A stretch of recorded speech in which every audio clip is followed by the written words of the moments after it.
Gotta set up the camera. Forgot about that.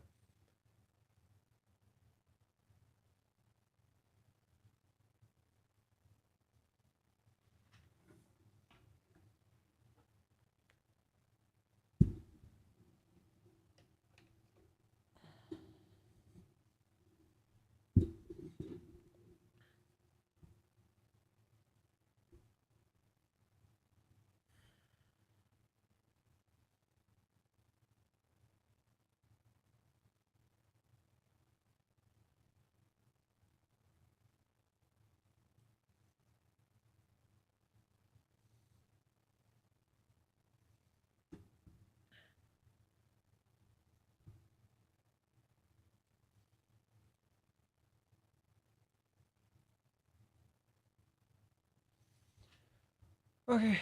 Uh, wearing my goofy glasses today. I have like 3 pairs of glasses. I got this one.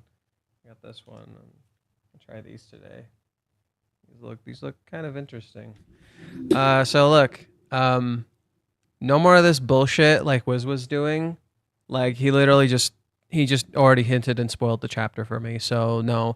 You pull this kind of crap in the future, I will just outright ban you. No more warnings.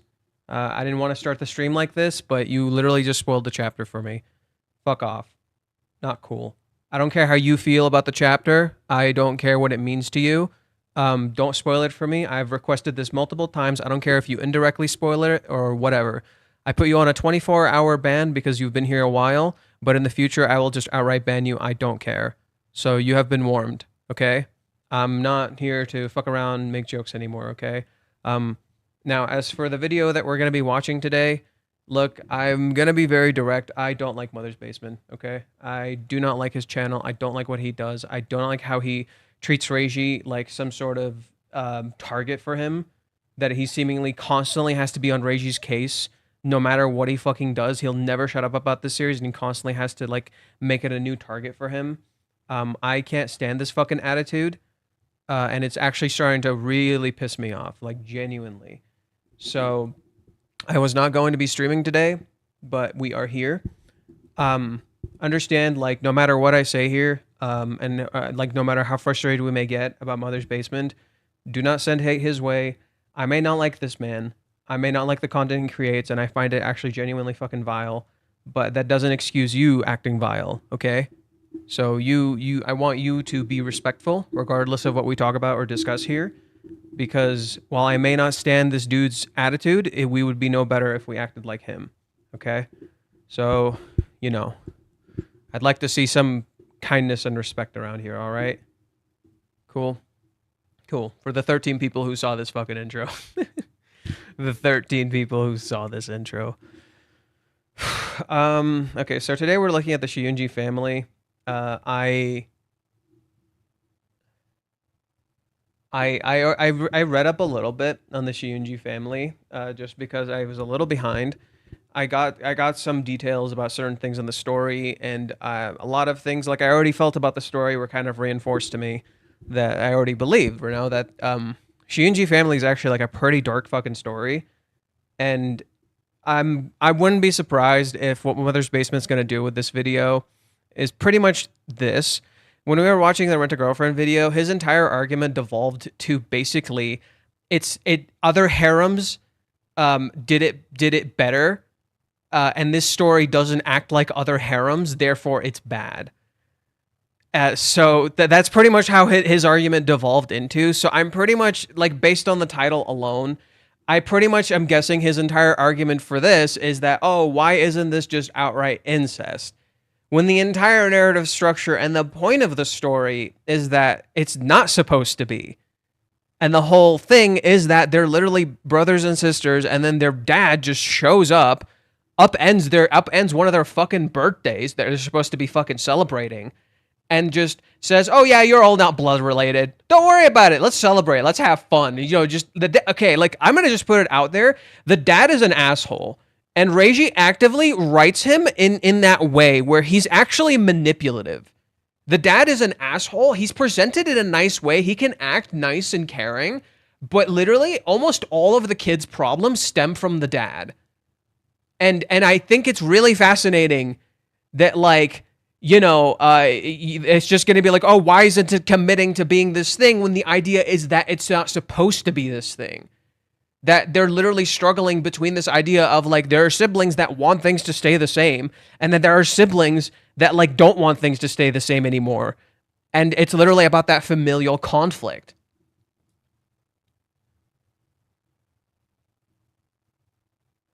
Like the Shiunji family is very dark, and, like, the more you delve into it, the more you realize. Like, for instance, Reiji intentionally compares the dad to Elon Musk because he buys Twitter. The dad in the story buys Twitter, and he changes the name to K. His name is Kamina or something like that. So it's literally the definition of narcissism. It's literally he literally buys this thing and names it after himself. That is the definition of narcissism. And if you read Rent a Girlfriend, like, literally the whole thing is that Reiji straight up fucking hates rich people and aristocrats because they actively hurt and abuse their children. Kanama or Kaname. Kaname? I'm not sure how to pronounce it. Either way, the Reiji clearly does not like rich people and how, like, their actions impact their children. And that's literally in Mommy's entire character. Right? The dad clearly represents power and control and money. And we can talk about this more as we watch the video. To be honest, the part of the reason I'm doing this rant is because I don't want to watch this video. I'm not in the mood for this shit. I did not sleep great. I am tired. I am not in the mood for this shit. I don't want to deal with this dude's bullshit. And the fact that he's so... I just don't like Mother's Basement, okay? Right? I don't like his attitude. I don't like how elitist he is. I don't like how he's seemingly going to spin this into something stupid, and I'm going to spend half of this fucking stream correcting him. Kanama. Kenma? Kanama? Is it Kanama? Konime? Kaname? Oh, for the love of...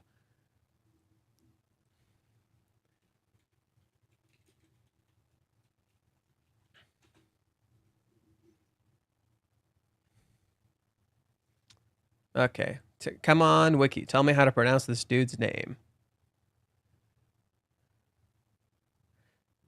Kanami. Kanami. Kanami. Kanami. Kaname. Kaname.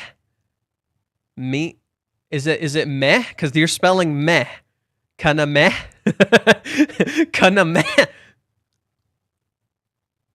It's kanami. Now, correct me if I'm wrong, but the way this manga is set up is, if not meant to be overly long, it's meant to be like quintessential quintuplets, a couple of cuckoos, and the Omega sisters. So the manga, I believe, from what Reiji has said, is supposed to be like somewhere between 10 to 13 volumes, something like that. And I think we're like halfway through. I think we're pretty much halfway through. And, like, when you read it, the story is actually interesting. It's just very subtle. Rent a Girlfriend isn't long just to sell Kazuya's growth. We're not...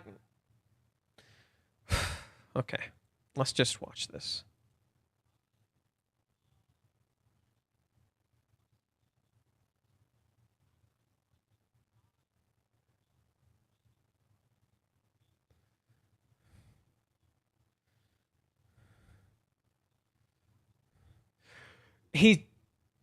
So first off, I know I'm pausing right now. It's the exact same. Oh, fuck! You guys couldn't hear it. Okay, I'm gonna play it again, but he's doing the same exact thing he did before. I kid you not. His essay structure is fucking identical to the essay structure he did for Rent a Girlfriend. I'm not even remotely kidding. As someone who writes essays regularly and knows this shit, his essay structure is identical. What he's gonna do now is he's gonna talk about why trashy harems are great and why he loves them, and then proceed to disassociate all of that from Shiunji family. Literally like how when you started the Rent-A-Girlfriend video, what does he do? He explains why he loves the romance genre, the all that's great stuff. He lists what makes it so great, and then proceeds to disassociate all of that from that story, from Rent-A-Girlfriend. He's gonna do it again. It's the exact same fucking thing. He's doing the same exact thing.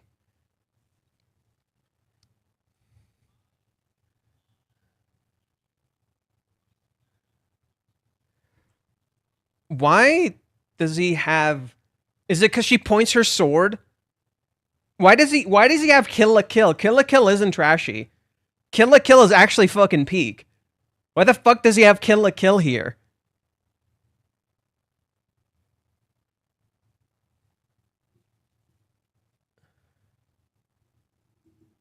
Like what? Oh, yeah, it's supposed... Okay. It's supposed to be him talking, right? He's using the anime footage to reflect his... There's no way it doesn't have audio. Are you shitting me? I'm gonna have to play this another time. Fuck this. I love trashy anime. Let me say that again for the folks in back, because I don't just like it, I love it. I am a firm believer that anime's capacity to... So I'm not gonna lie, I think this editing is kind of weird. This editing just feels kind of weird. Personally. It's not even criticism of what he's saying. I already said what he's gonna say. But the editing feels weird. Explore the weird, horny, shameless side of the human condition is one of its best and most important features. When artists are free to indulge in taboo fantasies and let their ids run wild, it throws wide the windows to their souls and produces some of the most compellingly human, personal stories our species has ever told. So when I tell you I hate the Shiunji family... It's straight up the same. What did I say? Straight up the same. Literally, this straight up, the same fucking thing. Let's pull up his Rent-A-Girlfriend video. I'm not even kidding. That's the same fucking intro. It's the same intro. It's identical. Wow, dude.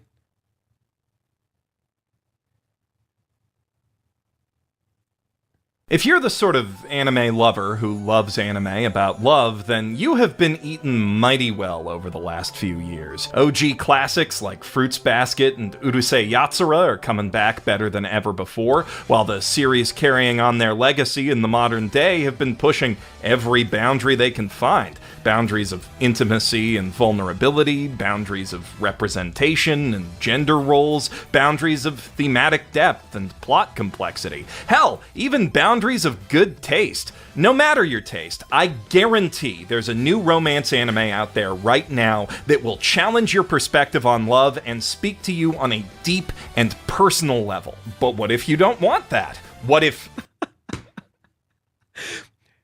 It's the same thing, but literally he's doing the same exact thing, but it's just phrased differently. That's it. It's the same exact thing. He introduces the things he enjoys about this particular genre, and then proceeds to immediately disassociate all of that with this particular story to validate his stance that we should not talk about it. That we can say all these terrible things about it because it does not belong. Isn't that fascinating? That this is his approach to criticizing this narrative. That it does not belong, that it doesn't match this thing that I'm making a circle out of, you know, that I'm limiting this perspective of what this thing should be, and that's my validation for why this thing sucks. Children, that's not coming from some prude tut-tutting about how he's also playing Mommy's theme in the background. How ironic. How it goes too far. Reiji Miyajima's smash hit. Can you please pronounce his name correctly? Reiji, like, why can't he say it correctly? All-sister harem thing doesn't go nearly too far enough. It is the work of a coward, of a man who understands that other men will pay good money for a love hina type thing where most of the girls call protag-kun Oni-chan, but has zero interest in actually exploring that idea or doing anything with it that might upset anyone.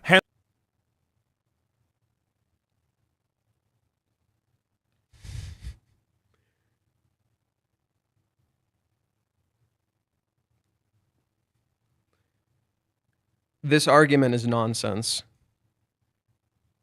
Because the fundamental nature of this story is to be upsetting, but not delve into actual incest, because the point isn't that. The point is not that. Reiji literally said, this is a story about family. This is not a story about incest or any of that bullshit. This is a story about family. That's literally what he fucking said. It's not about that. Why? Okay, this is my big issue I have with this dude's approach of how he's dealing and criticizing these romance anime and manga. He pigeonholes them.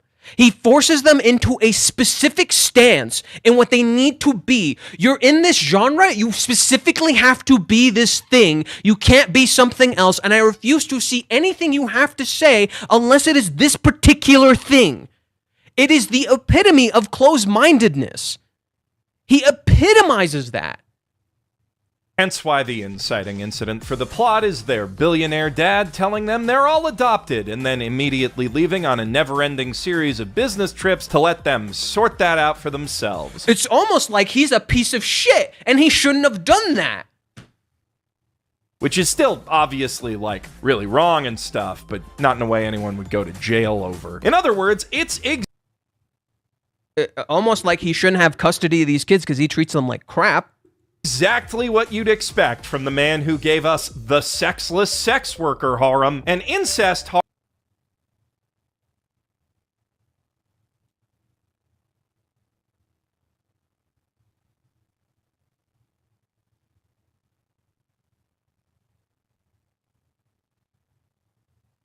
So he's saying the quiet part out loud.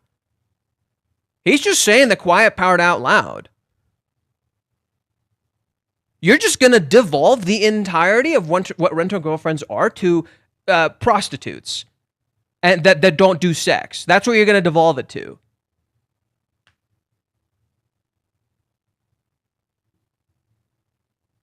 Okay, man. Like, this is beyond disgusting from someone who seemingly touts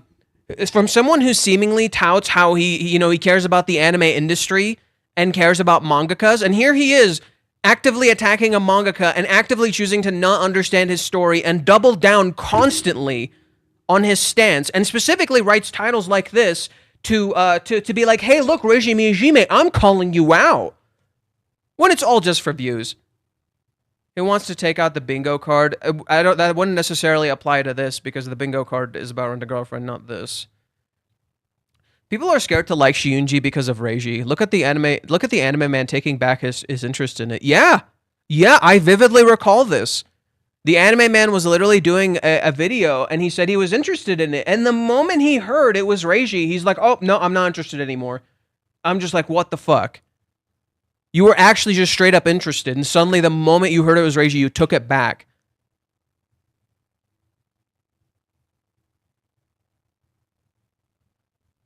No. We're not blaming marketing or any of this crap because all these harem anime and romances and whatever are literally always like this. Even Origairu, which is touted as one of the best romances, constantly sexualizes them. Constantly presents them that way. No, we're not doing that. The marketing is the blame here. The marketing is not to blame. The blame is on people like this.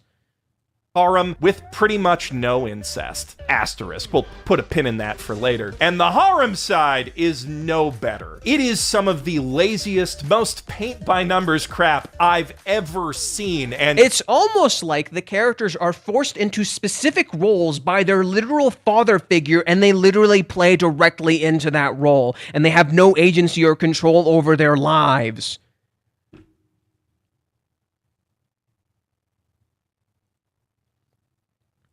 I'm gonna pull up a scene that explains why Kotono does what Kotono does. And that shit will like wake you the fuck up. Because you'll realize what the dad fucking does here. You'll start to see what the shit this dad does. And why he's such a fucking problem.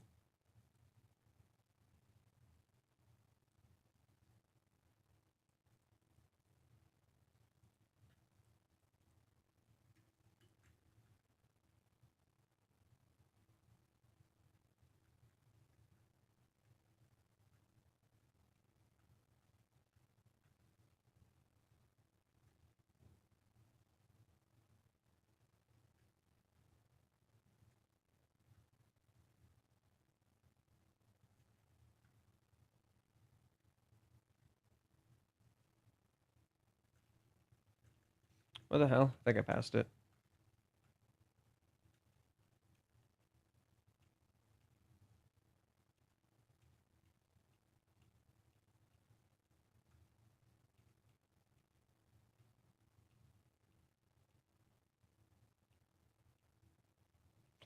Yeah, I passed it. My bad.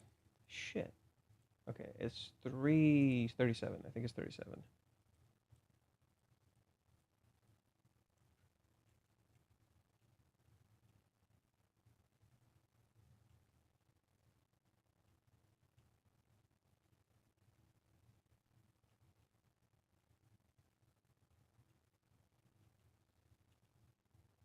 Sorry for the delays. I'm just trying to find this thing. Kotono has like a flashback. And she remembers how their dad literally assigns fucking roles to them. And it is like horrifying shit when you think about it for 2 seconds.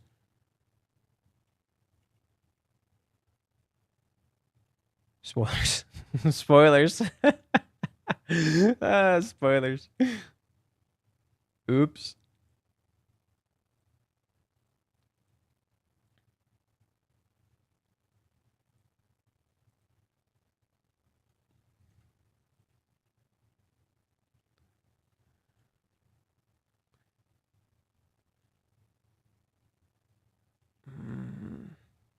Is it not during the river trip?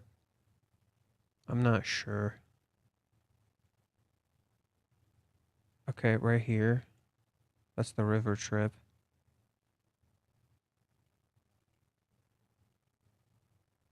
No, I know what you're referring to. No, this is later. This is later.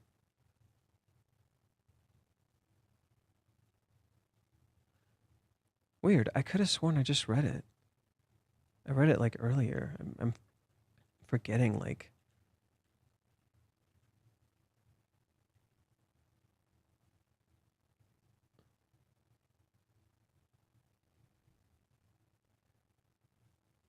Damn it.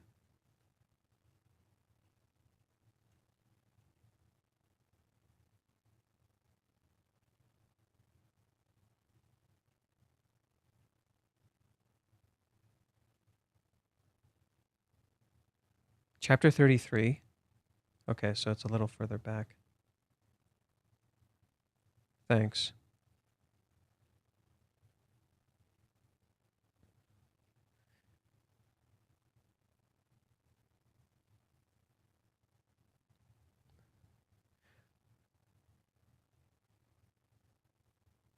I don't really have any memory of my mother. Father hardly ever spoke of her. Okay, you gotta really pay attention what the fuck the dad says here. It is fucked. Look at how he assigns roles to his fucking children, dude.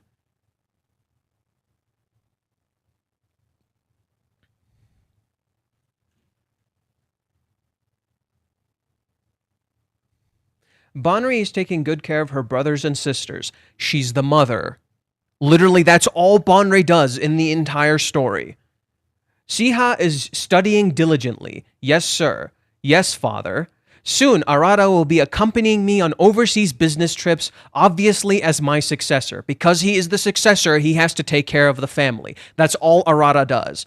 Yes, sir. Oka, the smile lights up everything around you. You are the center of attention. You are great. You are perfect, right? And then Let's see. Shion, you're frivolently giving Arata your support. All Shion does in the story is actively support Arata. Minami, you're constantly doing tennis training. Yep, that's all I'm doing. And here we get it. Kono, yes. As long as every day for you is happy, that is enough. Everybody gets roles, and Kono, oh, I just want you to be happy. That's it. And it makes Kono feel different. It makes her feel like she doesn't belong. And this is what literally fuels her feelings for Arata. This inferiority created by her father. That she feels different. And then that's why she wants to be with Arata, because she feels special when she's with him. Like literally the dad actually does this shit to his own kids. Like, he's not presented as a good person, and literally what is described here is literally just straight up the roles they play in the entire story. When the dad gets introduced, listen to how Arata describes that scene. When his dad walks into the room. Like, this is literally on Kono's birthday.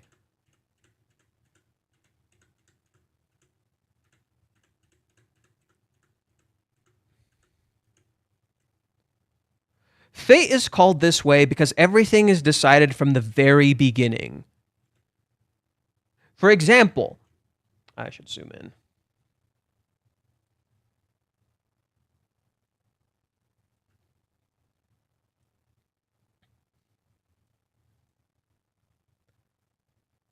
For example, the number of brothers and sisters, and also your partner in life. You had no choice. This love is your fate. It is your destiny. No one knows when or where they will meet the one, or how they will fall in love. No one knows how marriage will be, not even how their kids will turn out. No one knows what kind of life you will be given. Everything in this life is set in stone.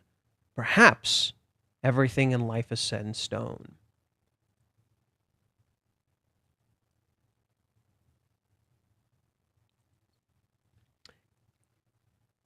Now listen to what he says. At least we, the children of the Shiunji family, are being controlled by this selfish and capricious vulture. Literally, as the dad walks in, he says this.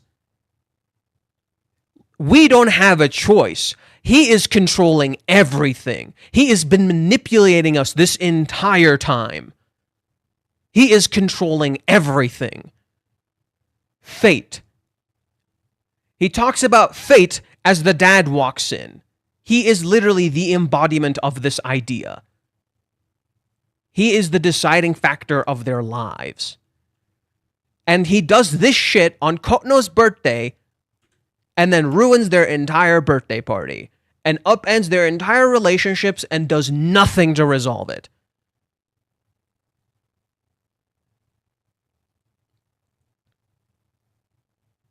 Now look at the intro. In this place, the city's most luxurious, exists a certain rumor spreading around the Setagaya line. It has been said that in this place exists a mansion built by a businessman that made a fortune in a single generation. That does not happen.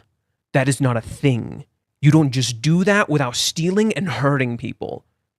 You don't just do that. That is not something you can just pull off. Inside there are several servants whose tasks it is to satisfy the people that live there. 7 siblings that, according to rumors, possess an unrivaled beauty. This love is our fate. They don't have a choice. This is a story that deals with the consequences of how parents' actions impact their children. And what that does, and why these characters never stray from these roles that they were given from the very beginning. It is actually a terrifying story that reflects why these characters do what they do. It is literally a story about family, and there's a reason the dad is presented the way that he is. So it is baffling to me that all this dude does is that it's not a harem, it's not incest, and all that weird shit he keeps talking about. I have seen a lot of harem anime. Most of them not very good. That does still make it better than Rent-a-Girlfriend, basically by default, at least in terms of, storytelling fundamentals, characters that don't actively make you want to punch your television screen. But there is a... He will never not find a way to take a jab at this series. That is his calling. God has given him this mission, and he will always find a way to take a jab at this series, even when talking about another one. Growing part of me that might actually hate Shiunji family more. I know, that is a molten take, and I will get to defending it in just one sec. But first, a word from our sponsor. Oh, fuck off with your sponsor, dude.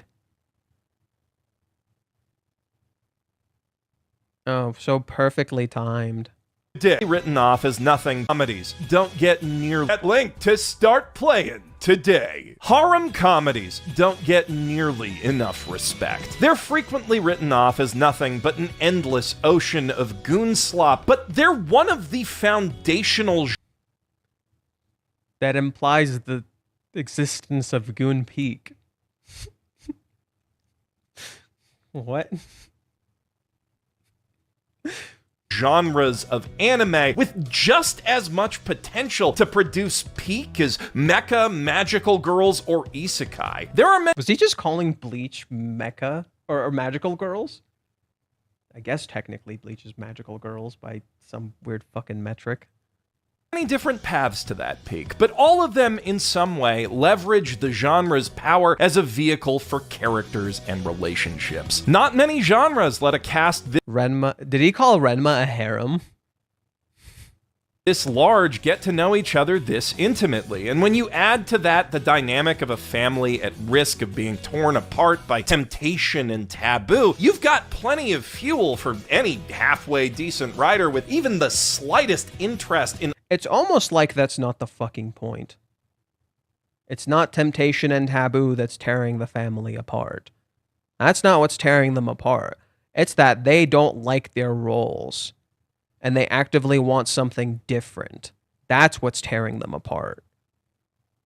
The fact that what's tearing them apart is that they don't want to be the normal like, there are people in the family who don't want to be family, and there are people in the family who want to preserve the family. It's not taboo that's the issue. Other human beings to pen at least a few fire bars. Unfortunately, this is Reiji we're talking about. I'm sorry, I hate how he pronounces his name. Arata walks in on Sia undressing for a shower, uncensored on Patreon. In your typical romantic comedy, the protagonist merely overreacts to underscore the absurdity of the situation, as well as to play up the sexual tension between the two. The problem, broadly, with the Shiunji family children is that they are not, in any meaningful way, written as a family. There is little feeling that their personalities influenced each other growing up, that any... How? What? That's a weird fucking take. They're totally a family. They totally feel like family. You literally see them, like the sisters constantly having secret talks, worrying about like, what is Kono gonna do? Kono is literally the sister that's constantly out of the loop. She's literally called the Marie Antoinette of the family in one scene. Like there's this scene where Arata and what's her name are playing video games. Arata and Aoka regularly play video games, and there's a scene where they're literally playing video games, and she's hiding in the closet, and Reiji directly references Marie Antoinette, which is literally a historical figure that was pushed into a family she did not belong in, and they killed her for it because she acted in ways they didn't understand, because she didn't understand what was going on. She's a tragic figure in history. And that's intentionally what Reiji compares Kono to. That she's literally the Marie Antoinette of the family. And then you have like Bonri, the mother of the family. And like literally every character feels like literally the brothers constantly talk, the sisters constantly talk. Sometimes the brothers and sisters like have very emotional relationships. Arata and Minami literally have like an exercising relationship where they both exercise. Aoka like fits in. Siha doesn't fit in. There's totally a family dynamic. What the fuck's he talking about? On the other hand, you have the family dynamic literally falling apart in contrast. And that's the issue, is like they're literally being divided by this new revelation by their dad. Any of their relationships go any deeper than your run-of-the-mill childhood friend, or that any of their relationships really matter to them besides the one that the show's about. They are a pile of default factory-setting harem tropes that happen to grow up. It's almost like that has literally been dictated for them by their goddamn dad. And that is literally the point. They're supposed to appear like tropes. It is by design. They're supposed to appear like certain kinds of tropes. That is 100% by design. Up in the same house together and have a habit of walking to school together in a big group that all of their classmates can point at and go, hey, look, it's the Shiunji family. They are so rich and famous and also popular. And I wish that I was one of those two brothers, not for any of those reasons, but because... No. They never say, I wish I was one of the brothers. In fact, they're constantly scared of Arata. Like, almost every scene is like, oh man, look at fucking Arata. Damn it, Arata's there, the fucking gorilla. They always call him a gorilla. They don't wish I was one of the brothers. They just wish they were involved with them. The whole idea of these outsiders is that they literally don't understand the characters and they talk about them like that in objectifying ways. It is by design. It does two things. On one hand, it's like, wow, look at how pretty they are because these people keep talking about them. On the other hand, it has another secret meaning underneath, a more subtle meaning that these people constantly looking at them and talking about them is uncomfortable and weird. And it's by design. That, like, they constantly get everybody's attention when they walk. They can't even walk in fucking peace. Like, there's literally an entire arc for Siha's character that she can't walk around in peace because some girl is spreading rumors about her. And literally because of it, Arata has to walk around with her constantly because people keep fucking looking at them. And that's a very real thing in Japan. That is totally a real thing in Japan. Because the sisters are so hot, and I wish that I was in the house with them all the time. Don't you, friend A? Yes, I do, friend B. And this is a very normal conversation to be having on our way to school in direct earshot of the people that we're talking about. Where was I again? Right, the tropes. Sure. Yeah. I mean, it's not like that's actually a real thing that happens, and it does bother a lot of women. The anime do good for the source material. It was pretty decent. I would say it's a better adaptation than Rent a Girlfriend in a lot of ways. There are some things that changed that were weird, but for the most part, it's okay. Twin Tails Tsundere, cheerful type sporty girl, stoic type nerdy girl, shy type emoto, gentle type ara ara one-chan, and protag Kun's buddy who has a girlfriend and gives him advice, but it's mostly useless and he barely gets any screen time. Of course, in theory, with a good enough protag... Literally, Shion is support. You don't get to be in the front. You don't matter. Stay in support. That's all you are. You're just there to give your big brother help. That's it. That's your role. That's literally what the dad said. You could still pull all those very generic characters together into something entertaining, but I just told you this is Reiji we're talking about. Pay attention. Come on, that's my sister. She has been for the last 16 years. Even so, I'm a teenage boy. How can I not react? Pardon.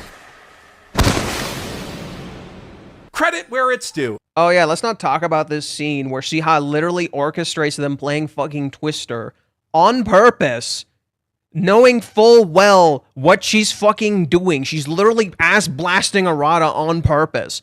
And he's like, what the fuck do you want me to do? Like, Jesus Christ, Shiha, what the fuck are you doing? And she's literally doing it on purpose because Shiha deeply wants intimacy. Shiha really wants physical intimacy. So she orchestrates this entire dumbass thing and then eventually falls on his face. Like, literally, just because the story is written a certain way, it doesn't mean it's bad. And I think that's so ironic that he talks about how a story being written a certain way or it belonging to a certain demographic or a genre like harem doesn't mean it means it can have good stuff. And here he is literally writing this story off because it appears a certain way. Do you see the dramatic irony here? Jesus Christ. Arata Shiunji is infinitely preferable to Kazuya, but then so's a colonoscopy. He enjoys working out and spending time with his sisters. Dislikes include people who are mean to his sisters and things that make his sisters sad. His main goal in life is to be a good older brother. His skills and interests don't really matter because he's going to go to business school and inherit his billionaire dad's empire. So, Isn't that a little weird? Isn't that a little weird that Arata seemingly has no real personality outside of the things that were handed to him? Also, he works out. That's his whole thing. Arata's whole thing is that he works out. He has literally nothing outside of working out and being the successor to the family because he literally does not have a role.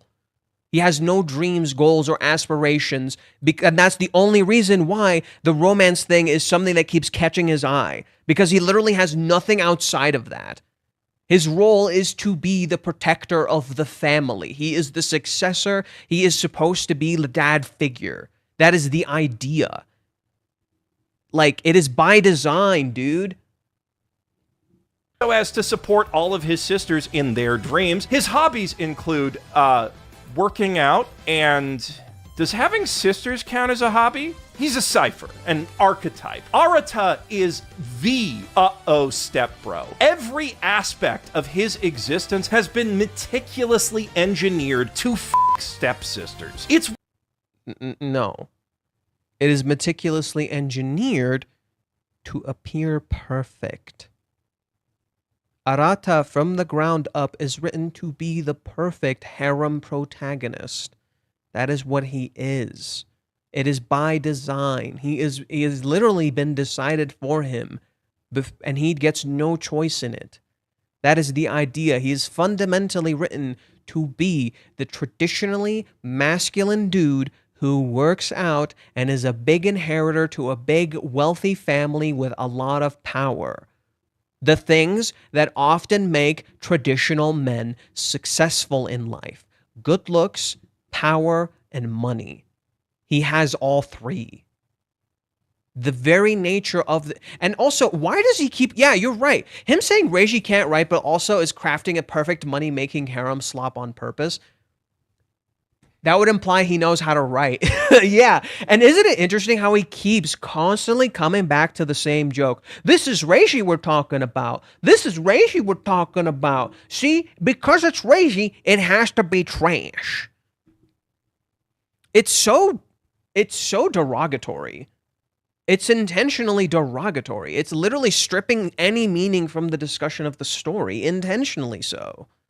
what he does. It's what he is, or rather, what he will become once he finally quiets the pesky voice in the back of his head saying, hey man, maybe don't f*** your sister, which is, when you really boil it down, the entire conflict driving this story. Society quite frowns on siblings fornicating versus, but I want... It's not, no, that's not Arata's conflict. No, that's not Arata's conflict.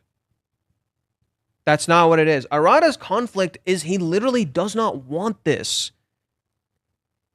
He feels natural physical desire for them because it's normal. They're cute and they're attractive. They're very pretty. It's normal. But he's literally like, no, I refuse to, not because society tells me to, but because I don't want to. That is not the choice I want. The scene with Kono perfectly captures it. The scene with Kono perfectly captures it.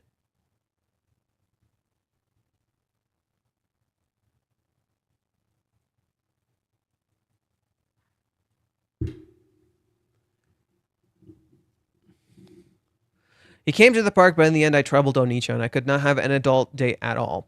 What could he be thinking, I wonder? The pushiness, it must have been annoying for him. Maybe it's impossible for me now.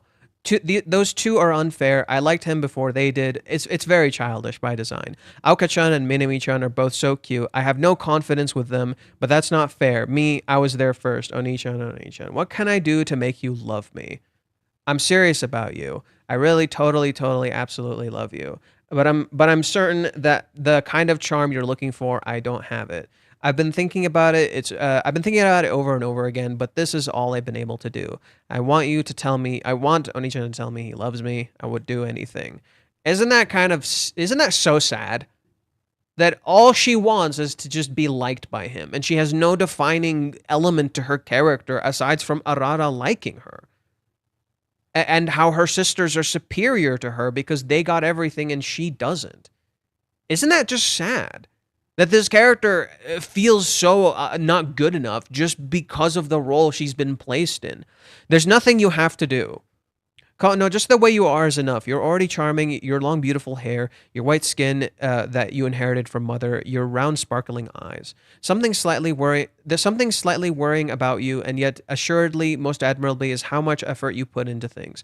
Even if you don't wear something like platform shoes, as for the guys of this world, I think any one of them would make a girl like you their girlfriend. And to that, I'm no exception. I've also been thinking, are things really okay like this? How as things are now, I should be honest and confront your feelings. And I've noticed that since you're the youngest, I've always treated you like a child. How it's unavoidable at this point. I think I've probably been running from it to the fact that I see you as a girl. In a way, you may have an overabundance of charm. That's why I'm sorry for treating you as a child. From my perspective, that may not show it. Kono is a lovely and charming girl. But you are my sister. This is wrong. I am sorry. Who's the better character, Kazuya or Arata? First off, you're spelling Kazuya wrong. There's no H. I don't know why you keep adding an H. To me, Kazuya is a better character. Whether you like Arata or whatever, that's your choice. To me, Kazuya is a better character, specifically because Kazuya is not crafted to be some perfect dude. Kazuya really has to work and struggle for what he does. Arata got handed the world and then some. Arata is perfect. Arata has no true conflicts because the entire story is designed and written for him already. That the story tells you this at the start. Arata has no true conflicts aside from keeping the family together. I'm sorry. I can't respond to your expectations. I want you to become happy no matter what. That'll never change, right? I want you to become happy. What does her dad say to her? Yes, Kono, be happy. Arata is not Ichigo. Ichigo is way more interesting than Arata. Ichigo is way more interesting than Arata. I think this entire half portion of Shiunji family has been a setup to actually eventually have a flip of Arata's character, and for hopefully for him to become someone different. And yeah, and then notice this: a kiss is supposed to be something kind of important, and then here's Arata just, oh, yep, it is what it is, right? Just look at him. Oh, just it is what it is. This is supposed to be something important. It's weird, and the story, by not making it weird, shows you how weird it actually is. The sound of the water fountain, the smell of the park's gardenias, the slight breeze to make one forget the summer heat, the footsteps of the girl who, up until recently, called my little sister. From the light of the full moon shining through the clouds, I felt our eyes meet. Isn't that interesting? Like, God, the visual storytelling alone. Wow.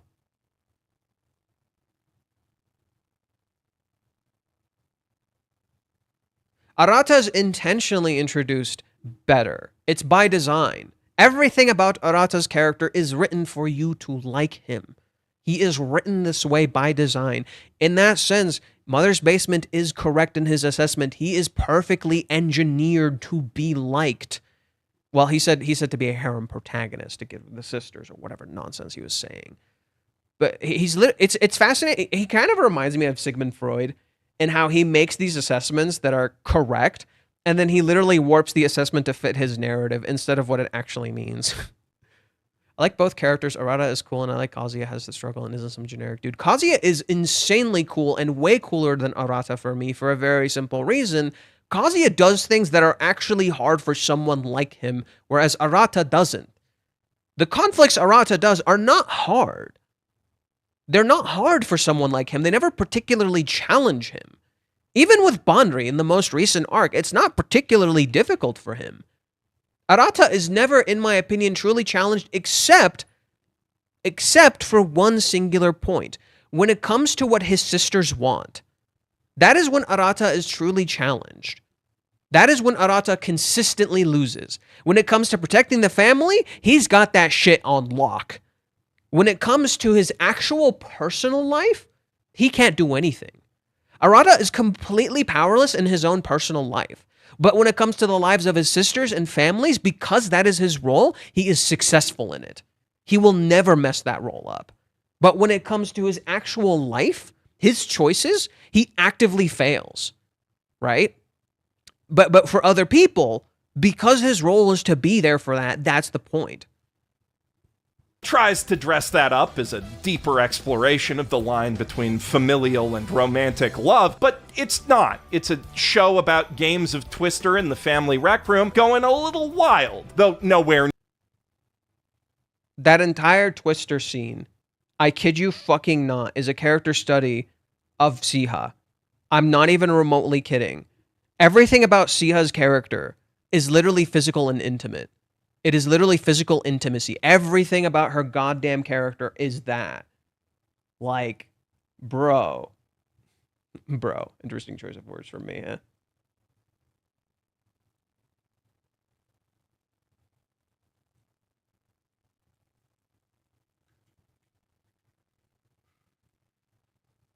Here is Siha literally starting to figure out she's in love, and the way she does it is she physically touches him.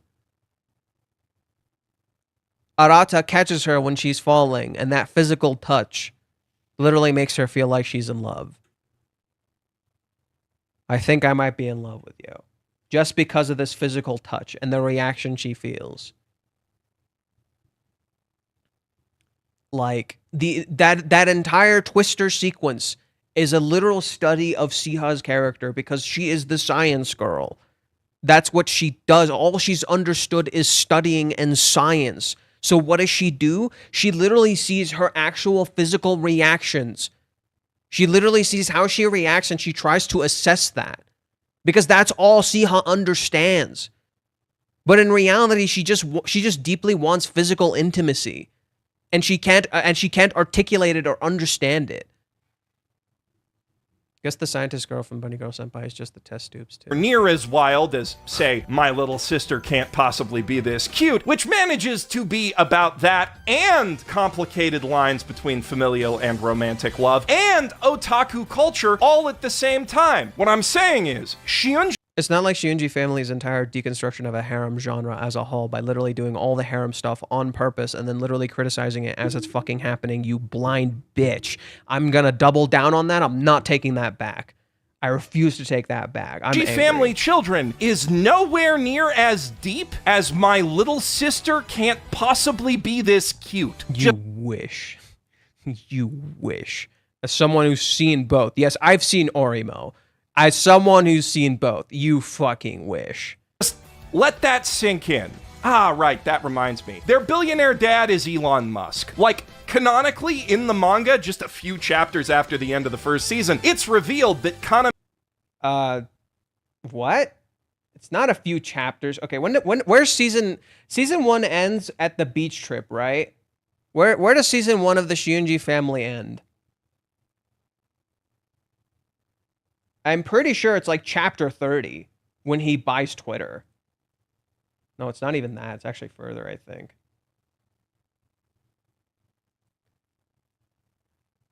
Oh, wow. They adapted far. Oh, wow. They adapted pretty far. Oh, never mind. It is actually close.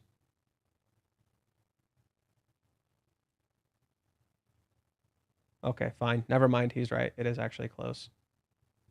Anime Shiunji has purchased Twitter, and that he too is the kind of dipshit who would throw out one of the most recognized brands on Earth and replace it with a single letter. Although instead of an X in a fun little Easter egg, he named it after the real Elon's favorite drug. Or maybe the K stands for Kaname. Not that any of this has any direct impact on the plot yet. But I do think it says something about Reiji Miyajima, a man who has publicly stated on Italian YouTube that he almost never bases characters on real people, that he could look at Elon in 2023 specifically and Wait. No. He takes inspiration from people, but he never directly bases them on people. He's not literally Elon. But there is very clear indicators. What is Elon's biggest thing? He's notoriously bad at taking care of his children. His children notoriously fucking hate him. So what's wrong with Reiji basing an influence on Elon Musk, the richest man in the world, who's literally hurting everyone around him? and say, yes, that right there is the admirable father figure my manga needs. After you literally said earlier he's never there. You literally said earlier the character is never there for their conflicts. He's never there as a father figure. And the only thing he cares about is that his children are okay, so they stay in line, so he doesn't lose these things he controls. What the shit? You were literally just saying earlier how their dad is never around. After the Chappelle incident, after he bitched out of fighting Mark Zuckerberg, after he tried to buy sex with that horse, that is, using the horse as currency to obtain sex with a... Also, another thing. Why is he acting like Reiji knows everything about Elon Musk, who is mostly rooted in Western culture? There are mangakas who didn't know shit about Twitter and what Twitter was doing for the longest time. I mean, like, after Elon took over. There were, like, big mangakas who were well known who literally did not know what the shit Elon was doing the entire time. Like, literally, it is baffling to me that you expect people to know the same things that you do. Stewardess. To be clear, he did not try to fuck a horse. The fact that I have to clarify that, though. As for the rest of the Shiunji family...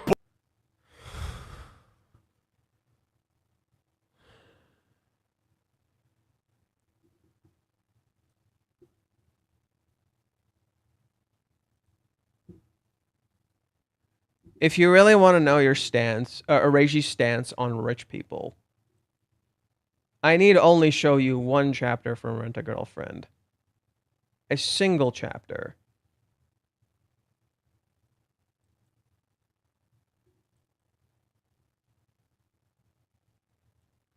Mommy's backstory.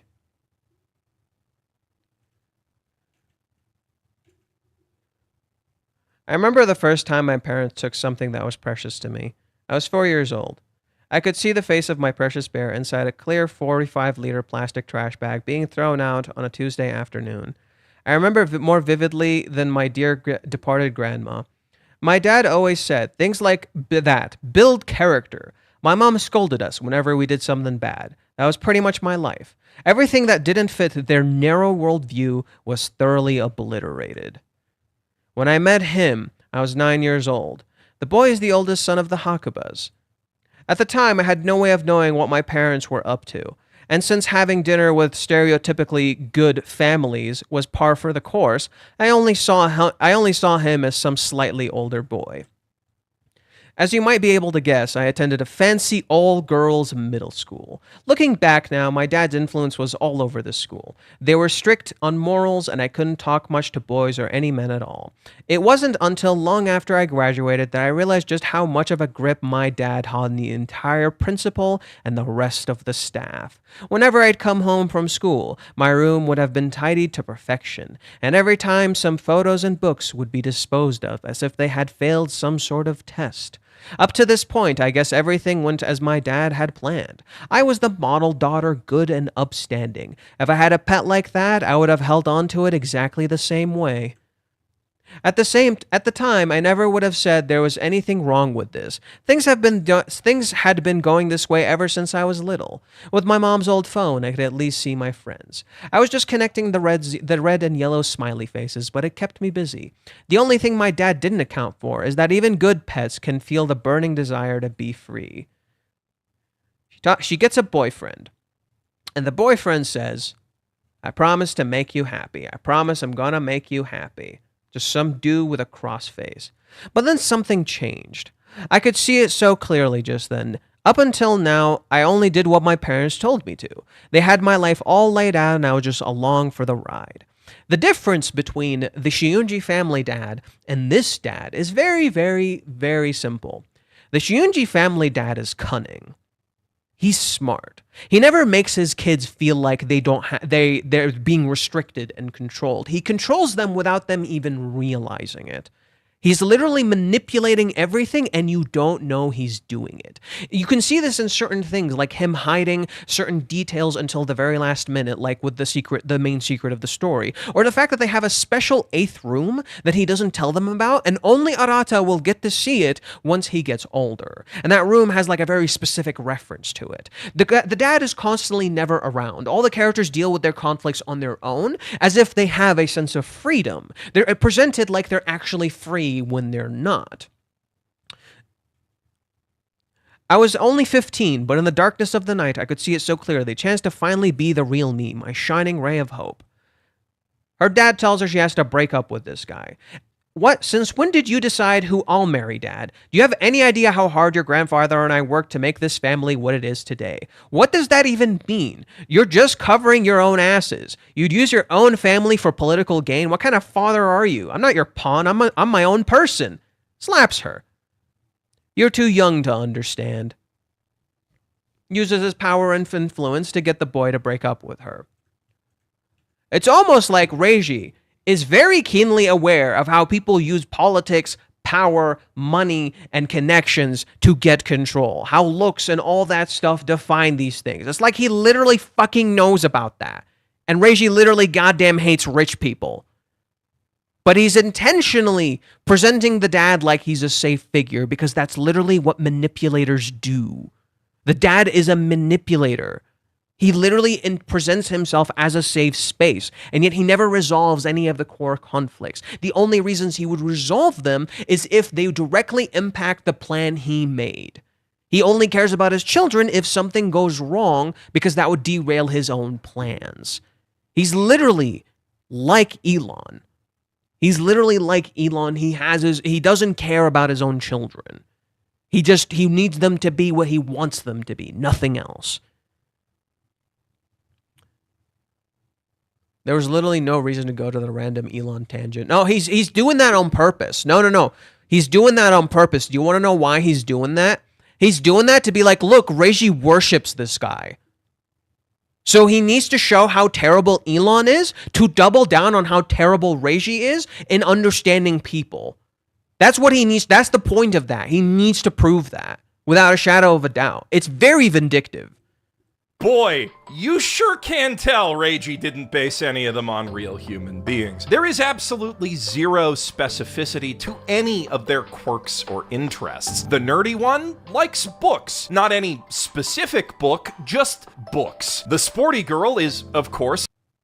She literally talks about, like, all sorts of shit. Her whole thing is studying. That's the idea. She just needlessly studies way too much. But she's a science nerd. Her whole thing is she's a science nerd. She literally does experiments. You literally see that constantly. She's a goddamn science nerd. I don't know what the fuck he's talking about. Into the girliest sport, tennis, which also he picked it because what? Of the uniforms. And speaking of the... Actually, no. He picked tennis because he fucking likes tennis. Reiji picked tennis because he fucking likes tennis. Not because of anything else, because Oka does swimming.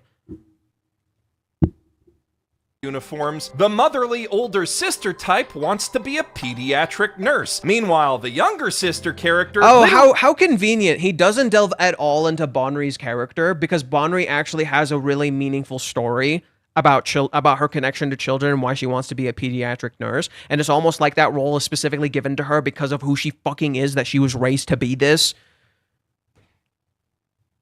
Literally doesn't have anything going on outside of brother fucking, and low-key, neither does the Twin Tails tsundere. The random gossipy background characters may be all like, ah yeah, she's gonna be the student council president one day, but none of her storylines so far are actually about any kind of student council shit. It's just, because she doesn't care about that. Because Oka doesn't care about that. Oh, the tsundere runs away because she can't face her feelings. Basic bitch harem episode.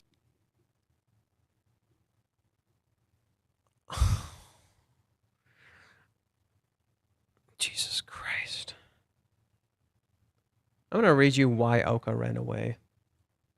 I'm gonna read you why fucking Oka ran away. Unbelievable. Unfucking believable. I can't stand this dude. He's pissing me the fuck off, Dan.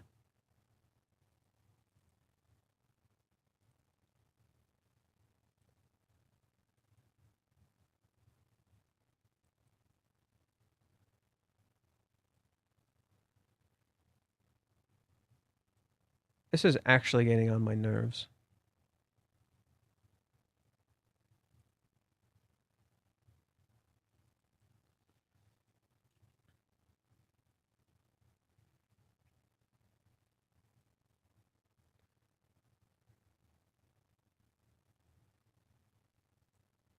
On TikTok, there's trending videos. Well, you're not really impressive videos. Apparently, by standing on the top of Mount Fuji while holding a memento, you can meet a deceased family member. If I could meet Mom, there's something I would like to discuss with her. Did you meet her? Of course. Now that I think about it, I'm not her real child. There's no way our mother would come to see me. That's right. She wouldn't come, right? I don't have a real family, that's why. Until now, our father and I, we could talk about everything, both painful and difficult things. All of it may not have been logical, but I think there might have been a lie too, understanding all these things and thinking about it. Of course, I can't talk about it to my friends. When I thought like that, I couldn't even concentrate at school anymore. What should I do now? I understand in theory, we're just not related by blood. Nothing changes. But change, I know we're not connected by blood. I can't stay the same as before. What makes me feel so anxious? Even though I didn't know where I was, why did you come and help me? You may not be able to stay as you are, but is this no good? I still think of us as twins. Am I the only one? Do you think we're not real siblings? Do you think it's unnatural for us to come to your rescue because we're not really your family? If so, please reflect on it. I don't need a reason to help you. Wherever you are, I'll come up and again. If things get tough, you can let your anger out on me. When you're sad, confide in me. Aoka runs away because she feels like she doesn't have a family anymore.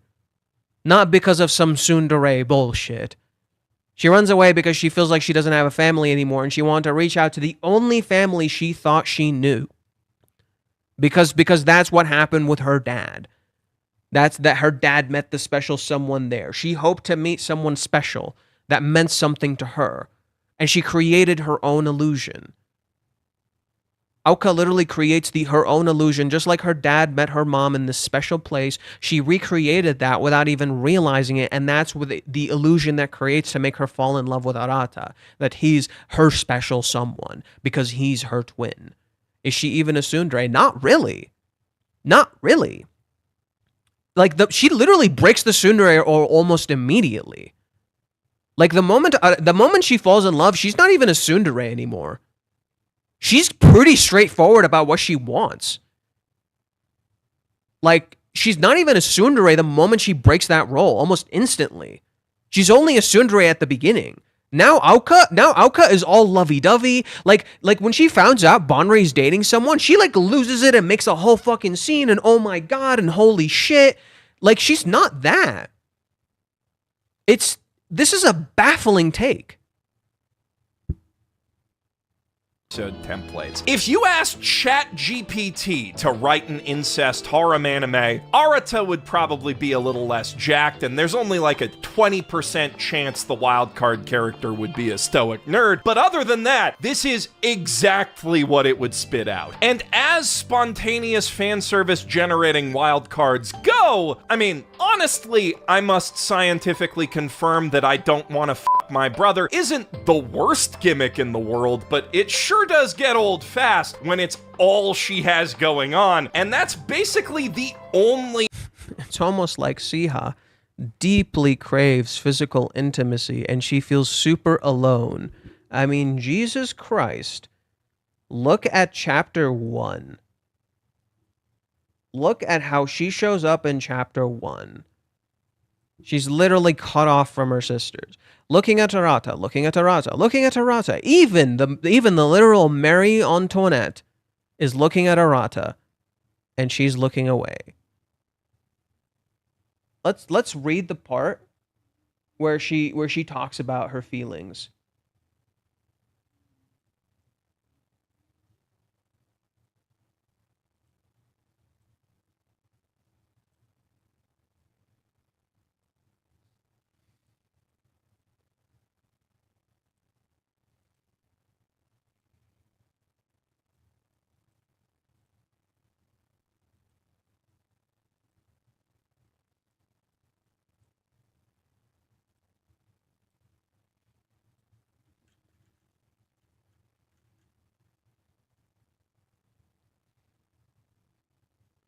This is after she finds out that people were spreading rumors about her. This isn't the first time.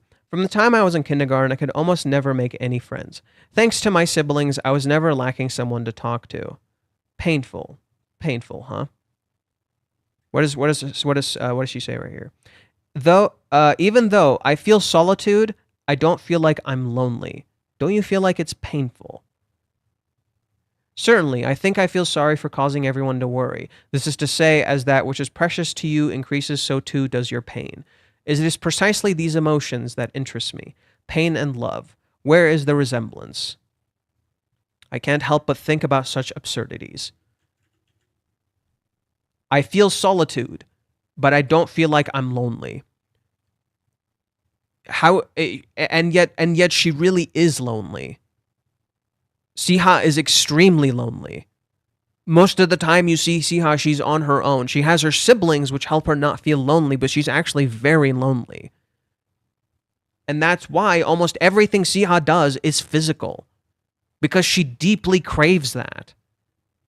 Real deviation from the standard harem formula in the whole show. I guess it does also slightly shake things up by having the youngest one catch her feelings for Protag-kun before the story starts instead of like 2 to 3 episodes in. And of course the girls who still need to figure their feelings out end up saying, oh, but no, we shouldn't, a lot more often than they would with a typical classmate kissing type harem situation. But that doesn't have any tangible impact on the pace at which they realize their feelings and go through the typical tropes like kissing Protag-kun when he's asleep, but oh no, he wasn't actually, or announcing their crushes to each other and saying, may the best lady win, but oh no, he was listening actually. And even though the And how does Arata feel about this?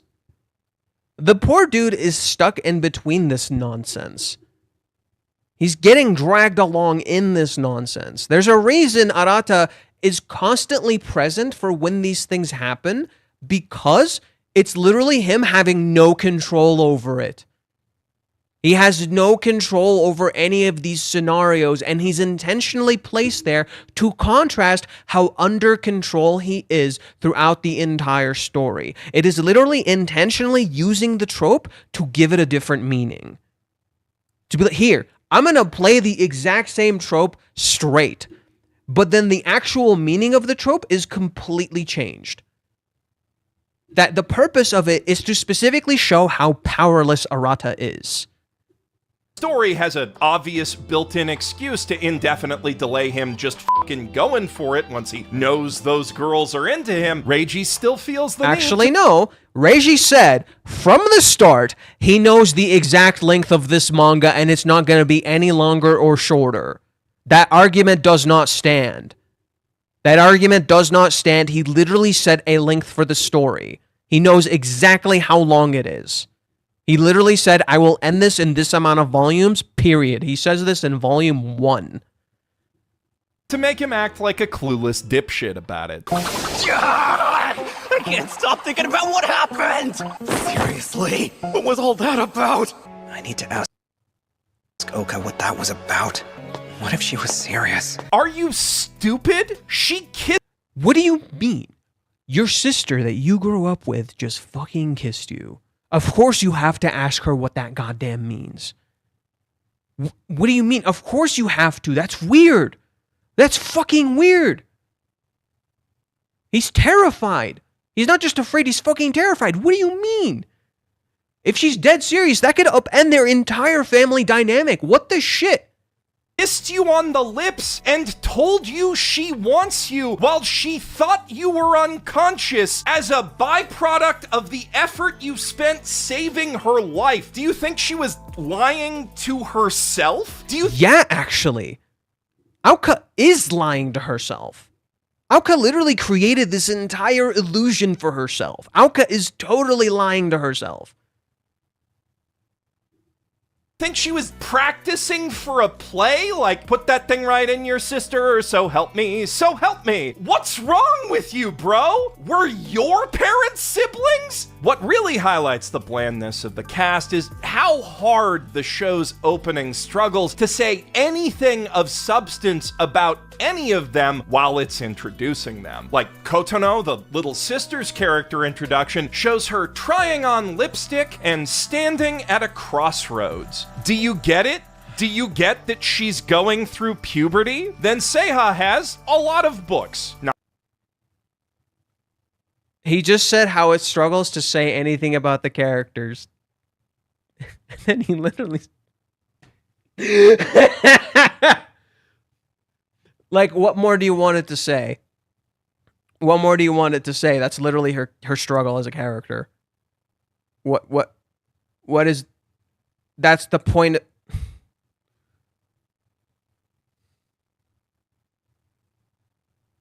What is the argument here? You just said how it struggles to say something, and then you proceed to tell me how it said something. not specific books, again, just books. Some of them say philosophy on the spine, so you know she's smart. Bonri is fashionable and works really hard to make dolls for sick kids. And doesn't this look creepy as fuck? Doesn't something look wrong about this? That's probably the most personality you're gonna find in any of these. Minami's entire thing is tennis, so her whole... Why does he say Minami? It's Minami. It's Minami. Shot's just an homage to the classic tennis anime Aim for the Ace, followed by pretty much the only actual animation of Shion in this entire thing, because he is actually genetically her twin brother. A fact that, just by the way, has zero impact on the plot or characters. They barely even talk to each other, let alone about that special connection that they have. Because it's almost like Shion literally catches her feelings all the times, and he knows exactly what she's going through every single fucking time. He's the one who tells Arata what happened. He's the one who sees her cry. He's the one who tells him. He's the one who's super observant and actually notices everyone's feelings, because Shion is extremely empathetic. Oh my god. What is this crap, man? Shion isn't a real character. He is just there to give Arata someone to bounce ideas off that's not one of the girls he's trying to bone. It's almost like Shion is by design not someone who has a character, because he's supposed to be the support. He doesn't matter. That is the idea. don't even put him in the end card of the OP, and on the final shot of the family standing together, he gets equal billing with the family dog. And he actually gets less screen time than the dog in the little montage at the start of the OP. In striking contrast to him, the OP spends like half its entire frame budget and about 3 times the shot length of all the other waifus on Arata's twin-tailed twin Oka, doing some triathlon shit for her character moment. Like it's not obvious enough who the main girl is already. But the really odd thing about that shot is that Oka is, at best, the 3rd most athletic member of the family. It's not... She's supposed to be the kid of all traits, the jack of all traits. That's the whole point of Aoka's character. Remember what the dad said? She's literally the jack of all trades. Aoka excels at everything. And in so doing, she has nothing. That's the whole point of Aoka's character. You see her do different things. And just because the OP spends that much time on Aoka, it doesn't mean it's the truth. That's a very weird stance to take, you know? That like, hey, I'm going to assess how the manga fundamentally functions based on how the anime is presenting it, even though the anime may misrepresent certain things. What is his point? Really a significant part of her character, but then neither is anything else besides being a tsundere and secretly wanting to f*** her brother, so I guess it's as good an image as... It's not like she has an entire complex with her dad, where she feels like she can't open up to her dad, and she has this entire character arc where she feels very close to her dad, but then suddenly doesn't feel close to him at all because he's been fucking lying to her the entire goddamn time. Nope, that's not a thing.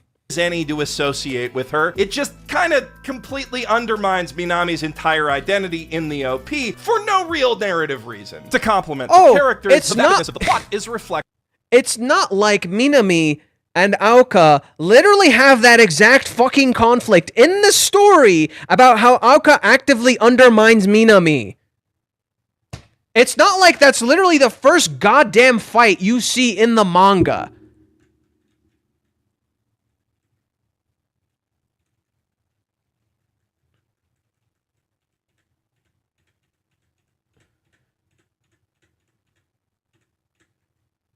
Literally, the first thing you see is Aoka giving Minami shit because she lost her earbuds and makes an entire fucking scene. And that becomes a repeating thing between the sisters where they constantly fight and they're constantly rivals. And literally it makes Kono feel insecure because both sisters are superior than her. For no real narrative reason. To complement the characters, the vapidness of the plot is reflected in the OP's other big money shot, a sweeping, whirling sequence where the scene constantly blinks between the season's most important moments between each of the sisters and Arata, which looks really damn cool, but also throws into sharp relief just how formulaic and bare bones this story really is. 2 of the 6 scenes involve Arata sticking his neck out for a sister with a busted ankle. 2 of them are set at the same amusement park, and Seiha gets so little character development throughout this season that the sexy rec room twister scene made the cut for this big emotional memories montage. In fact, the story gave Doga Kobo so little to work with, the OP references that scene twice. Compare that to the Mikadono scene. What?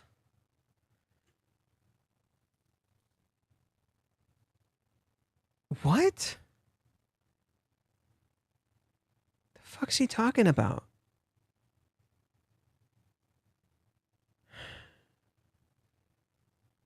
Seiha has an entire character arc later in the narrative. So if they want to use Seiha for that, because that's the early part of the narrative for Seiha, that's perfectly fine, but that doesn't mean she's lacking in character. What the shit is the argument here? And just because they use that a few times, it doesn't mean anything.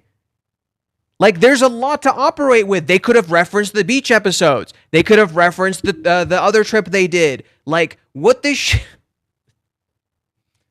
I'm literally losing brain cell power. I couldn't even reference the second trip they went on. Fuck. Like when they went camping, they could have referenced the camping sequence. They could have referenced a lot of things they adapted. And literally, they don't. Like, that doesn't mean anything. So what? Another opening did it better. That doesn't mean anything. Sisters OP, where every shot tells you something new and interesting about the sisters, their relationship to Protag-kun and each other, their interests, the different ways they react to an iterashai in the morning, how they act on dates. It gets you quickly acquainted with many different facets of their personalities and the personalities of various supporting characters who exist around them and have distinct personalities and recurring roles that have nothing to do with who's gonna Protag-kun when the dust settles. What a crazy thought! It's almost like, hey, maybe the OP isn't a perfect representation of the fucking manga. Shocking concept. The opening isn't a perfect representation of the manga, so why should the opening of the anime be a reflection of the fucking manga? That is a nonsensical fucking take. Just because the opening isn't capturing the manga super perfectly, that doesn't mean fucking shit. Just because the opening fixates on that particular aspect, it doesn't mean that's the fucking manga's issue. That doesn't mean that's the core story's issue. And the story actively reflects that. You can't use the opening to be as a representation of that because you have the opening for Rent a Girlfriend, which is immaculately animated and super fucking interesting, and yet it completely messes up the actual structure of the anime itself. It's almost like you can't use the anime as a representation for what the story is actually fucking doing. That makes no goddamn sense. But perhaps most importantly, Mikadono Sisters gives all the girls equal screen time and mixes up the order they appear in so it's not stupidly f***ing obvious to anyone with a single solitary brain cell who's gonna f*** Protag-kun when the dust settles. Not that Doga. I cannot wait for it to not be Aoka. So the dude just shuts up. I can't wait for him to be wrong. This isn't a review, it's a hit piece. Mother's Basements purposefully didn't even try to analyze the source material. Just irrational Hate-Reiji. I don't even know how to begin to criticize this because it's like he's basing this solely... Like, he literally picks an opening that tells a completely different story, that does something completely different, to reflect how that story does it better. Well, okay, that story is doing something different that fits your viewpoint. It doesn't reflect this story. This isn't that same story. They're literally a dysfunctional family. They're not a healthy family. That's the whole point. So the characters literally shifting between the sisters and how all the sisters are technically the same is the kind of idea here. Is that they're literally molded and shaped into who they are by their father figure. Like Jesus Christ. Kobo could really do anything about that, no matter how they storyboarded the OP, because as soon as anyone saw like 2 seconds of the actual show, they would immediately know. Mysteries are not Reiji Miyajima's forte, though that does not stop him from stringing his audience along with stupid little mystery boxes. At the end of season 1, for instance, right after Arata overhears his sisters declaring love is war on each other, we cut to an enigmatic shot of one of the siblings at some point in the future writing in a diary or something about how none of them were ready for a bombshell revelation.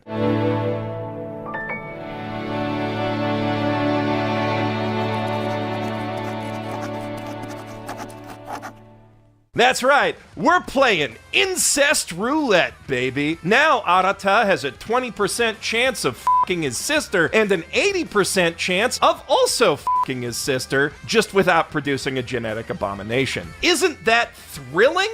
No. This is blatantly just a plot device designed to take one of the girls out of the running when the harem hits its endgame. Either Oka as like a cheap last-minute fake-out on all the obvious build-up to her as main girl, or whichever one of the sisters Reiji doesn't feel like writing an actual reason for Arata to reject. But the...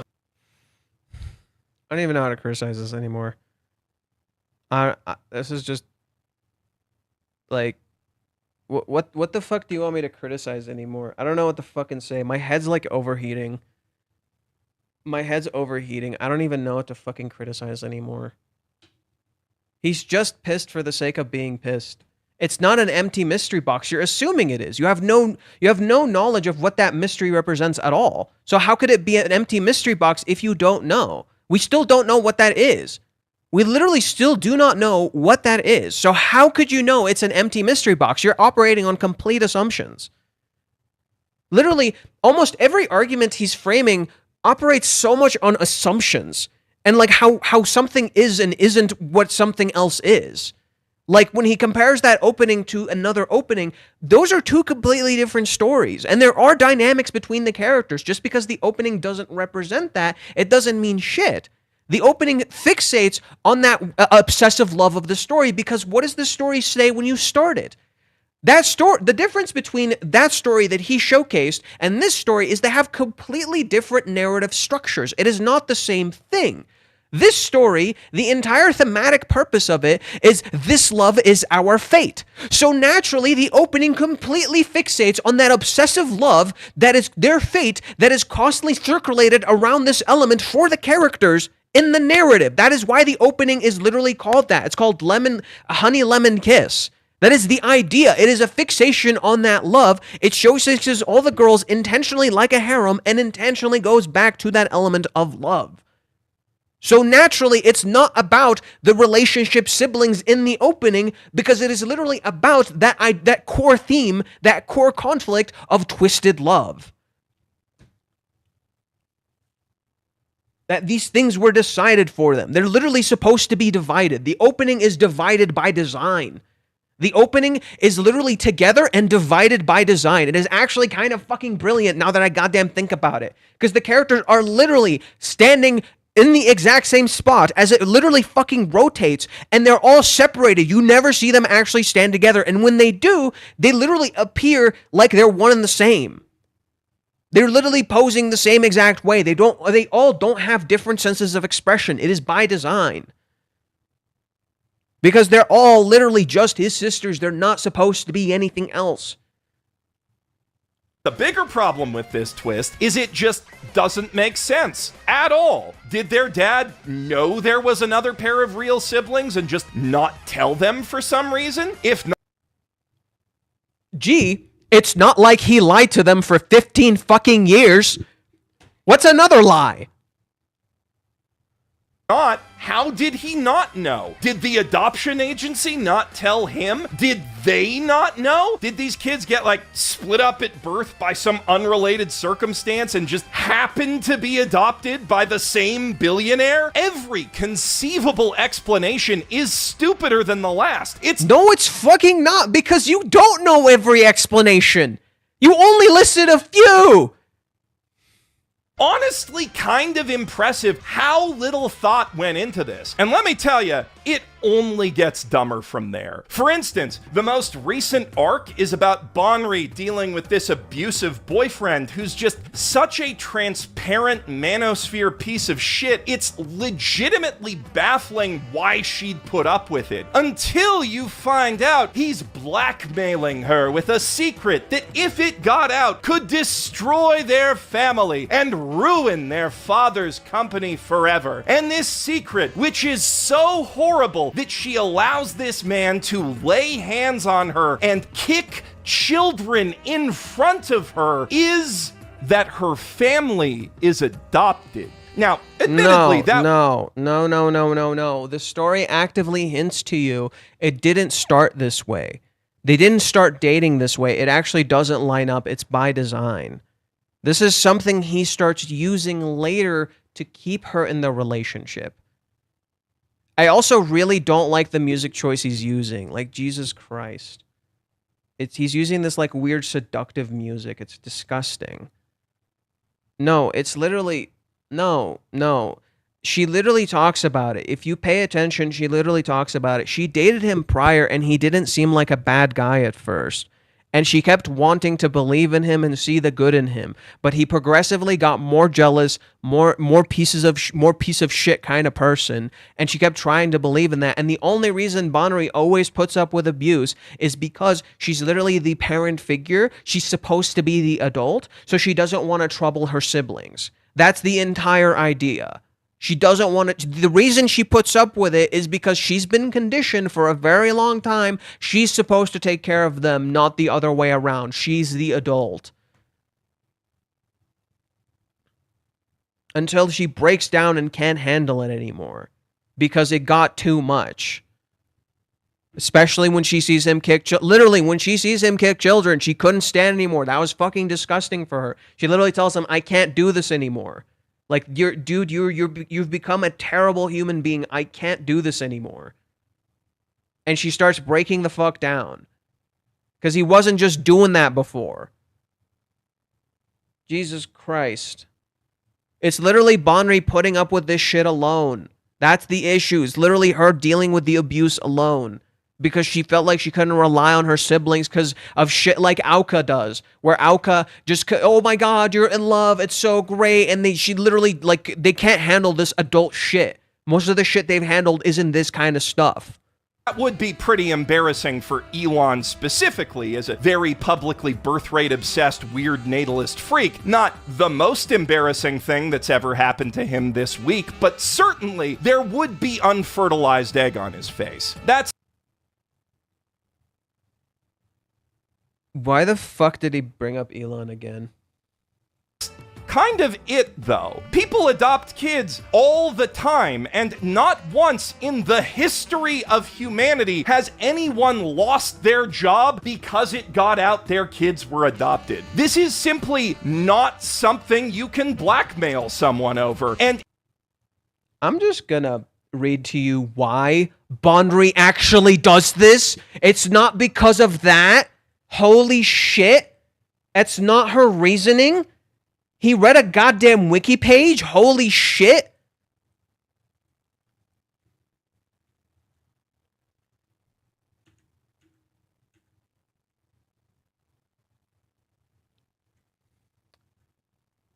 What do you think would happen to your dad's company if this got out? The publishers of the weekly magazine, blah, blah, blah. That's kind of funny, actually.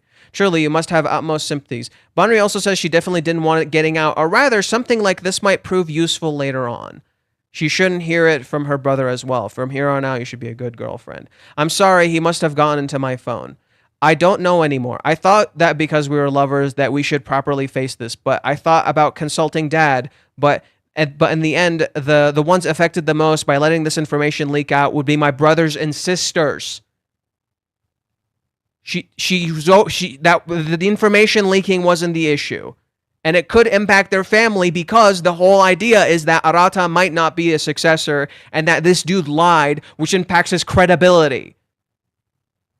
That's the issue, dude. It's that this dude lied and that would impact his credibility because, oh my god, he's been lying. What else has he lied about? This is a very common thing with public figures. When a public figure says they said one thing and then lies about it and then everyone finds out later, oh shit, you lied. Of course that would fucking impact your scores and your company and your stocks and all that bullshit. Of course it totally would. Now you look bad in the public. What else has he lied about? And they start digging more. Of course this would be bad. What do you fucking mean? It's not simply that he adopted his children. It's like, why did he lie about that in the first place? Why did he feel the need to lie about that?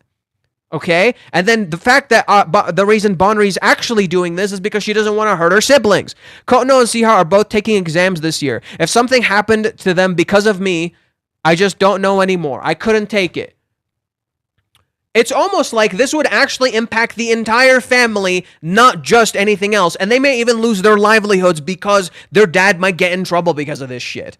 She doesn't want to cause her family trouble. Okay? That's just it. Bonri is just that goddamn caring. Why are you looking at it with such a cynical, gross-ass view? Where it's like, oh, you're so stupid. Why would you think like this? What's wrong with you? Instead of what's wrong with the sister? Instead of why is she struggling so much? Why does she feel so alone that she couldn't rely on her family for this? Don't you see how fucking confused and lost she feels? She literally says, I just don't know anymore. This is such a terrible view, and it's literally downplaying Bonri's struggle as a character as, oh, look at this manosphere dude, this abusive boyfriend. It's not like Bonri literally says right here, because we were lovers. She literally says we were actually in a relationship prior to this. She literally talks about that in earlier chapters. They were literally in a relationship, and the dude happened to turn out to be a piece of shit. He wasn't like this at the start. He became like this. He started using her. She didn't realize at first he was just fucking using her because Bonri wants to see the best in people. That's why she's the mother figure. She wants to see people like children. She wants to take care of them like she takes care of children. She doesn't want to see the worst in people. And this is foreshadowed to you from chapter 1. Literally, chapter 1, it's foreshadowed to you. Like straight up, intentionally, she's shown in a sexual way, and then you see this. She's dealing with something very adult. Not only that, the story takes place in Japan where you need to be perfect, but she was more worried about her sibling. Well, it's not about being perfect. It's that literally she feels like she needs to go through this alone because she's the adult. And she shouldn't trouble her siblings, and she doesn't want to cause trouble for her family. And that dude was using that. He was using her goodwill. He was literally using her goodwill to force her to stay in the relationship because he knew he couldn't keep her. He was just using her to get what he wants. Like, I'm sorry. This is such a stupid fucking take, and it's completely downplaying what Reiji's talking about here. Exactly, Fate. Like, this isn't just about adoption. It's literally about everyone else and what could happen to them if Bonri didn't do what he said. God, people have zero media literacy. I'm actually, like, fucking tired of listening to him. I actually physically feel tired because it's so stupid. It's so fucking stupid. He conveniently twists it to what he wants it to be. He conveniently twists it to downplay and make it seem like it has no purpose or meaning. He does the same thing in the Rent-A-Girlfriend video. It drives me up the goddamn wall. This is so stupid. It's really obvious that Reiji just repurposed a scrapped plotline or something from his other manga where the characters actually did have a secret that they could be blackmailed over. And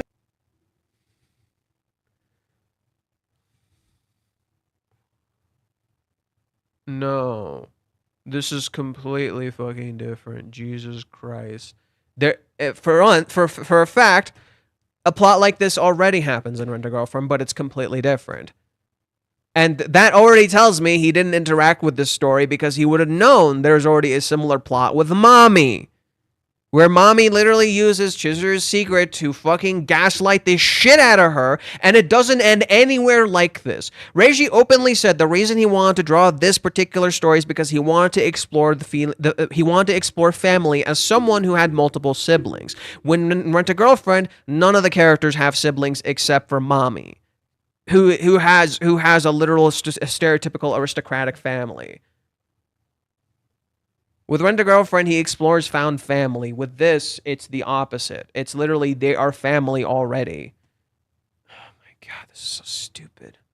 that's the crux of why I'm starting to hate this anime even more than that one. It's just so blatantly an afterthought from Miyajima. The low-effort, bi-weekly side hustle he squeezes in between chapters of the manga his wife lives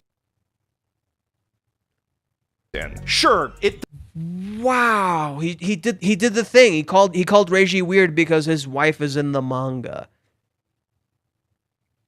So for anyone who's new here and may watch this at some point, Reiji literally did a crowdfunding for Ruka, the secondary character in the manga, where he would not get a single dime of money because it cost so much to do the thing he wanted to do, which is to make an entire exhibition event and rent out a place to give stuff for people. He did this specifically because he couldn't show Ruka enough in the manga.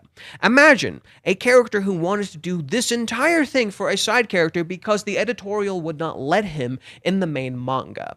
Because fans really celebrated and liked this character. It's almost like Reiji isn't actually obsessed with Chizuru in the way people seem to love to paint him as. Like, he's a totally normal person and really just wants to celebrate his characters and care about them. Now, I'm going to read you what Reiji's supporting artist for the Shiunji family had to say. Not what? Oh, get out of here! Get out of here!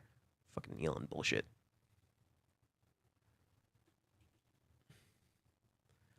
Reiji has a second artist who specifically helps him with the Shiunji family. I'm going to read you what he had to say regarding Reiji when the anime ended.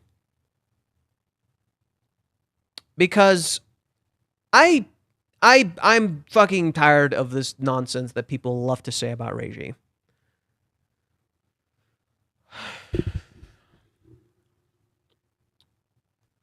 The anime has ended, and my heart still hasn't settled down, but once again, thank you very much.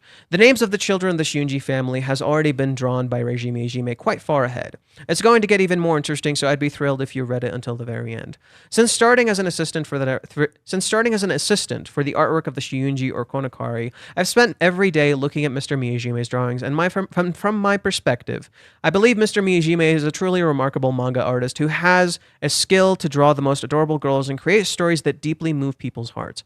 Each panel conveys expression, emotion, and atmosphere, and with large double spray.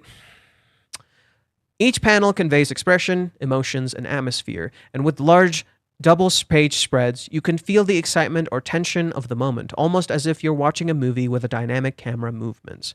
The individuality of each character, their struggles, anxieties, love, emotions, which is exactly why reading the manga evokes such profound joy, anger, sorrow, and happiness.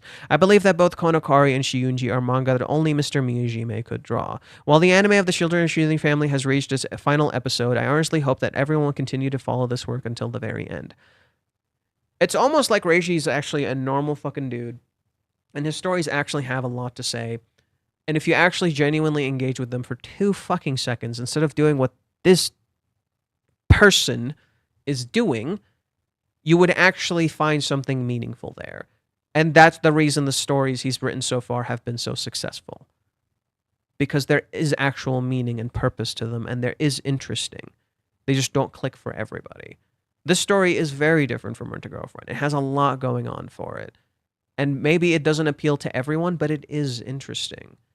And it's so saddening to me that we get crap like this that are clearly hit pieces. This is clearly a fucking hit piece. He's so after Reiji. He's clearly intentionally using that to get views for his channel. He does the same exact thing. It's literally the roast of Rent a Girlfriend verbatim. He does the same thing. He makes the same jokes. He does the stupid Rent a Girlfriend joke where he's like, oh, Reiji's obsessed with his wife. That's why Chizuru's in the manga. Like, doesn't have quite as many bad ideas as Rent a Girlfriend, but that's only because it hardly has any ideas at all. The original thought process behind the story seems to have begun and ended with, I bet an incest harem would make a lot of money, and here we go.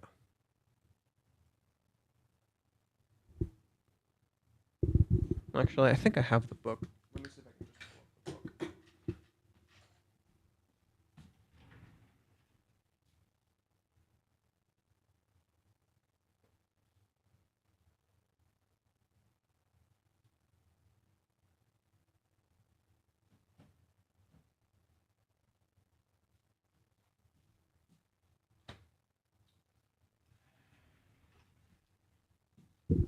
Sorry, I don't know where I put the book, so I'm gonna have to just pull it up online. Just give me a sec.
Do any of you have siblings?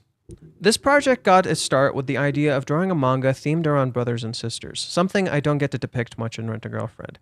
You grow up with them as a family, but then they feel like strangers out of nowhere. Sometimes you're enemies, sometimes you're steadfast allies. I have two siblings like that as well. And so, the Shuinji Family Children, released on July 15th, 2022, in Japan, will wrap up with its 13th volume. It's specifically 13 volumes. I have the ending worked out, I think. The family might be a little weird, but they're warm and friendly too. Maybe it's a total coincidence, or maybe it's fate at work. If the fleeting yet eternally youthful lives of these siblings become a part of your life, I couldn't be happier. Thank you for reading.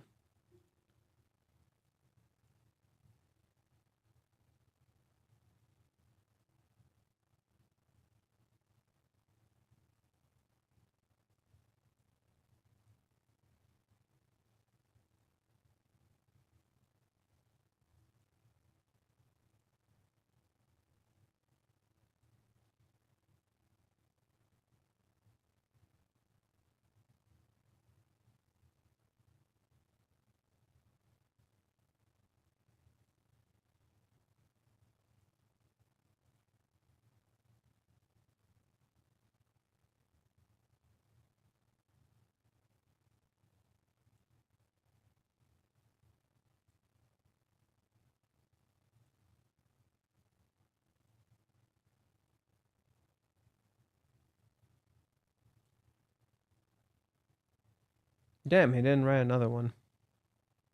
But yeah. Yeah. The whole idea of the story is that it's about siblings and family. That's the whole idea. Reiji was trying to talk about how sometimes his family felt like strangers to him. How the people he connected with and seemingly understood for so long didn't feel like the people he knew anymore. That's not even a particularly original thought. If we allow hentai into the conversation, which we absolutely should because porn is the crucible of human innovation, then all incest harems have been a dime a dozen for decades now, and most of them don't see out with this adopted stepbro shit. Do you? Okay, he's doing the same thing. If you remember in the Rent-A-Girlfriend video, the reason he didn't like Rent-A-Girlfriend is that it wasn't doing harem stuff. It wasn't doing the harem stuff he was familiar with. When Rent-A-Girlfriend is fundamentally a criticism of harems, and it is not a harem.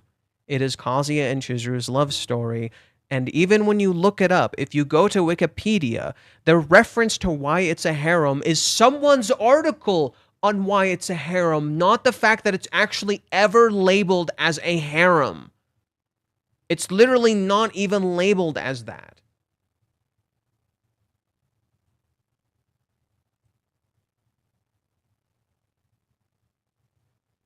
Here is, look at this.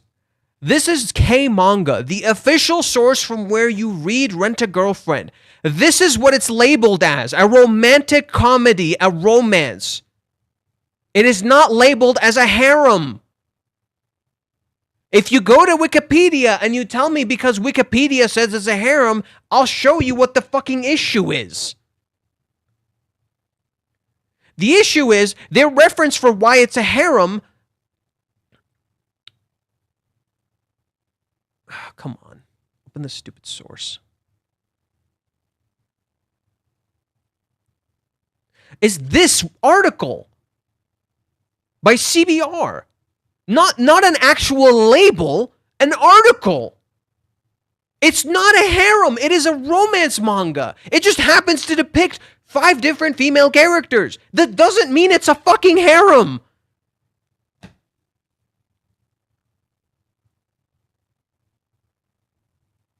You have any idea how many visual novels are about banging your entire family and how many of those have been turned into a slideshow by Queen Bee or some shit? The only new ground Shiunji family breaks is taking the incest fest down to a 14A level. And credit where it's due, that is quite the forward-thinking business move with all the new restrictions on online smut sweeping the globe, which may soon...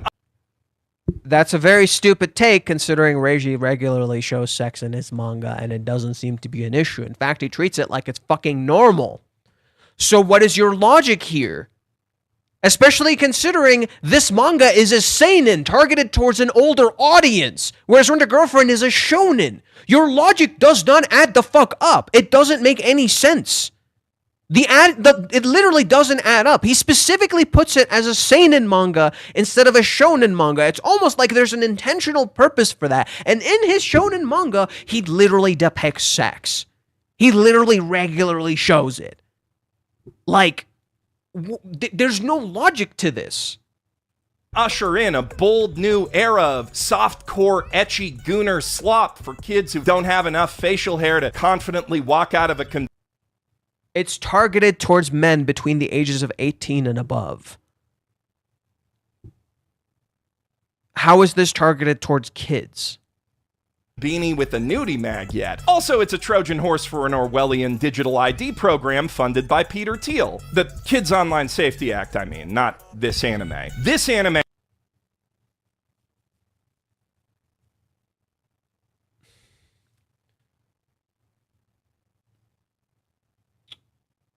So now he's trying to make the video politically charged because Elon Musk supported Trump getting into office. And so now he's intentionally trying to frame Reiji as a red-pilled freak who supports people like Elon Musk.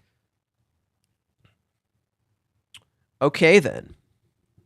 His only purpose is to milk as much money as possible out of the waifu merch market while running bi-weekly ads for that merch in a different magazine from Reiji's main gooner slop, using a mildly spicy twist on the harem formula in hopes of disguising the distinct flavor of "you're watching fucking Love Hina again." That flavor is mighty pungent though, while the spice is as mild as it gets, and I just can't think of a single reason to watch this crap over the dozens of better and more interesting PG harem anime out there, not to mention all that incest hentai. I can't even think of a reason to watch it over Rent a Girlfriend. Like, at least that show has something in it for guys who like cock and ball torture. Rent a Guff may be hell, but the Shiunji family children is purgatory. I'm Jeff Thu, professional harem anime respecter, and I'm gonna go Fucking done with this shit. I want to start this video by...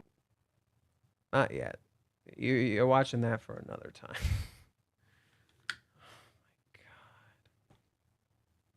Oh my God. I don't want to deal with people like this, dude. He's so... I want to see the best in people, dude. I really do. I want to believe there's good in even people that are terrible.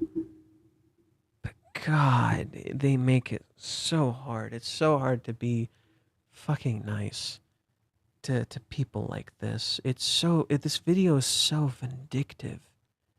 It's so unimaginably cruel. Like literally, people like him and Joey and Gigok talk about how, oh, we need to start respecting and being there for manga artists. We can't keep spreading hate and doing this terrible shit. And here he is, literally, like lighting the fire under the fuse so people will go and do this shit in the way he's talking about it. Like, there are shows I genuinely do not like, but he is going out of his way to talk about this in the most disgusting fucking way possible.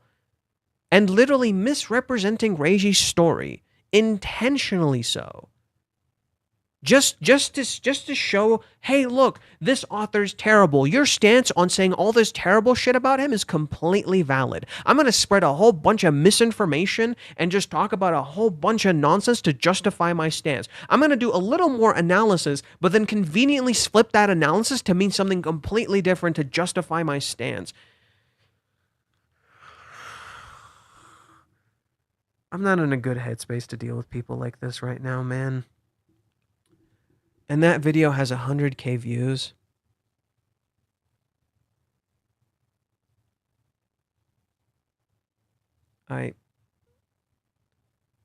It's shit like this that kind of makes me lose hope in people, dude.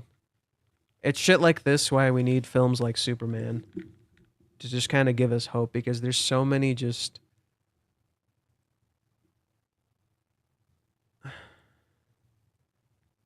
This is why I kind of don't want to do. This is why I kind of don't want to do like hate videos, because it's exhausting, man. These people are filled with such hatred, and it just persists and it just keeps going, and it's like it fucking eats you up inside, dude. Like it just keeps. He wouldn't shut up. He would just keep talking and talking and talking, and he keeps dragging it, and just literally, it's like he's putting something in the mud and just dragging it across the mud to make it suffer as much as humanly possible. And that's just so disgusting to me. How do you act like this and not reflect on your behavior, on what you're saying and how you're acting? How do you not fucking feel sick inside in the way that you're acting like this? It's disgusting. The way he's just dragging the story through the goddamn mud is not even a roast. It's just disgusting. I can roast things without being this fucking vile. Like, this is just gross, dude. Watching that video was just gross. It's so mean-spirited and cruel, and just it's just rooted in the worst of us, man. Like, what the shit? What the hell? This is why I don't even know how to go about like criticizing this shit. Like, what do you say to these kinds of people? What the fuck do you say to these kinds of people? It's so fucked up. There was a donation. Thank you, 3D model. Are you saying the story has multiple female characters isn't a harem? That's crazy talk. If there's more than one love interest or main female characters, it's a harem to some people. That's stupid. Even, like, literally, it's not a harem for Rent-A-Girlfriend. It never has been. Even when you're mad, you're still being professional. I'm trying. I'm trying to articulate my words really well. I don't even feel tired. I just feel like, you know when we stream too long and I feel exhausted? This doesn't feel like that. I don't feel tired. I'm like emotionally drained. I'm so disappointed and exhausted in this kind of behavior and the reason I feel so tired is because I want to lash out. You don't understand how much I want to lash out so fucking bad, and I'm choosing not to. I really don't want to, and I think that's why I'm a little tired, is because I want to just get angry, but I just don't want to. I don't want that anger to infect me. Tomorrow we're reading a fun chapter. I'm excited for tomorrow. I don't even care if I'm wrong about everything, but I'm so tired of this. People don't want to enjoy things anymore. We just want to hate. And it's so depressing seeing that kind of video get so much support, get so much backing when it's so mean-spirited and cruel. It is unabashedly cruel. It is so mean. It is literally spreading misinformation, intentionally fueling the conspiracy level discourse. He intentionally introduces politics into the picture, knowing full well how the modern day politics are so fully charged that he intentionally does this, knowing full well he may be wrong and he doesn't care, simply because Reiji intentionally compares this character to Elon Musk, even though he doesn't necessarily even act like Elon Musk. Elon Musk is an awkward fucking weirdo. This dude is like a professional hitman, and he's seemingly good with his family. Like, it's complete. They're completely different characters. Just because he does something similar to Elon doesn't mean he literally is Elon, but there are similarities, intentionally so. It's a baffling choice how you can just do this kind of shit and it's okay. And you see that in shit like Chibi Reviews, who does very similar things. And again, I also want to get angry and lash out, but I don't want to just not articulate myself well, because when I get angry and not articulate myself, people will use that as fuel to delegitimize my argument. Because they always do. They never care what you actually have to say. They just care if, you're charismatic or interesting. This is why, like, stupid fucking people get elected.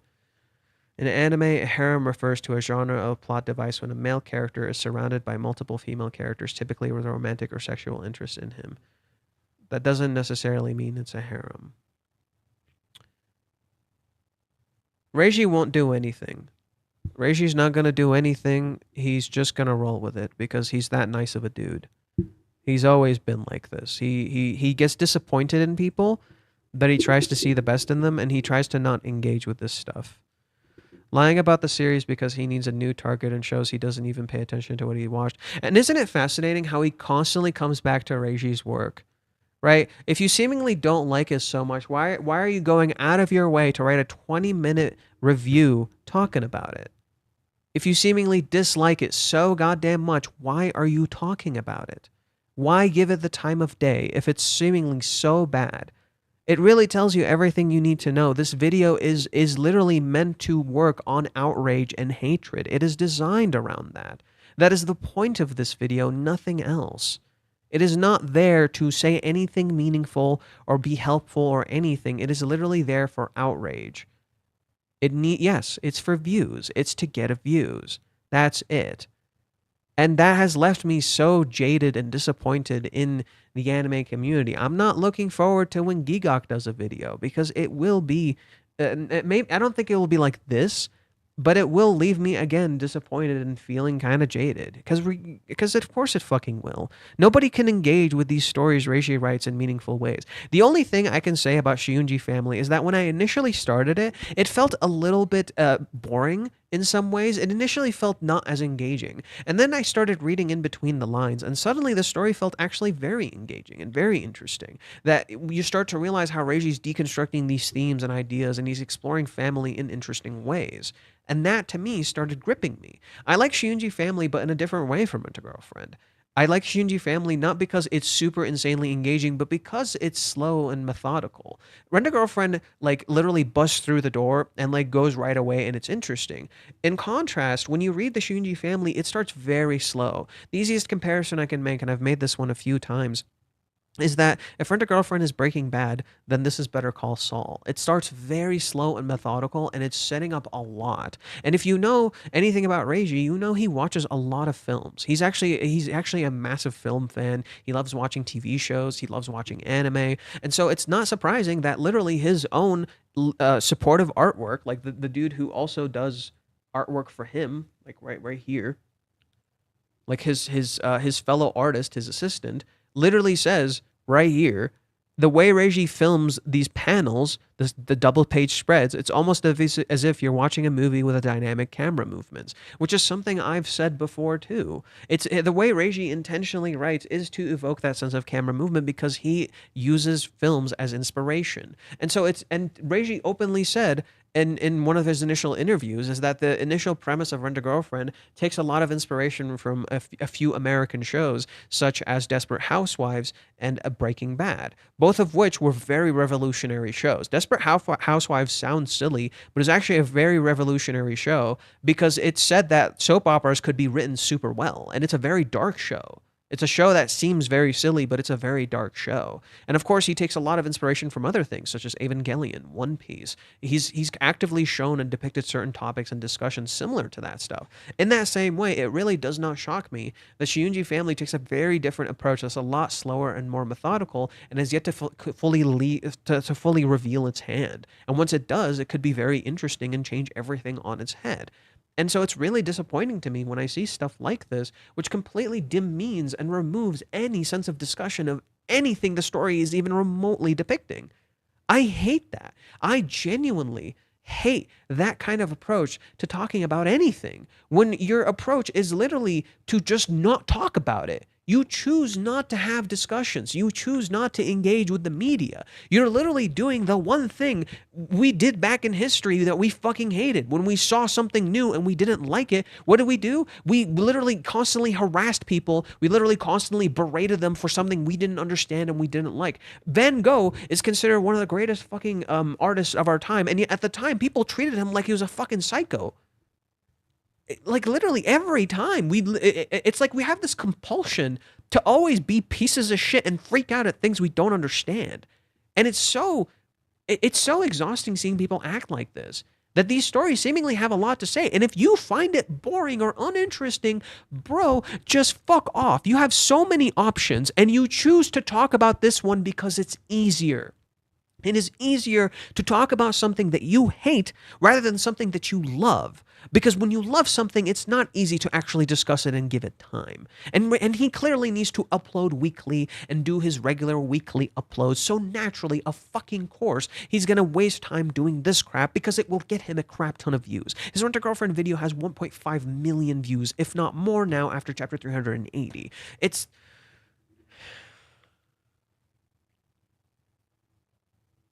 I'm so disappointed in people. I just feel disappointed.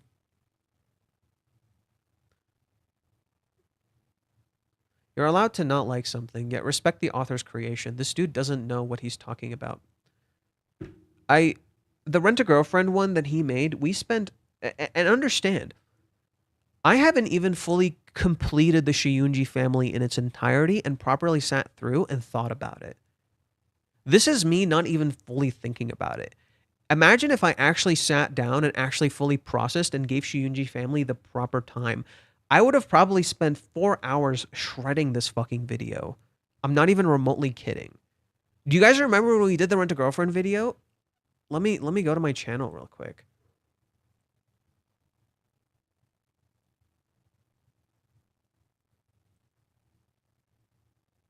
Playlist.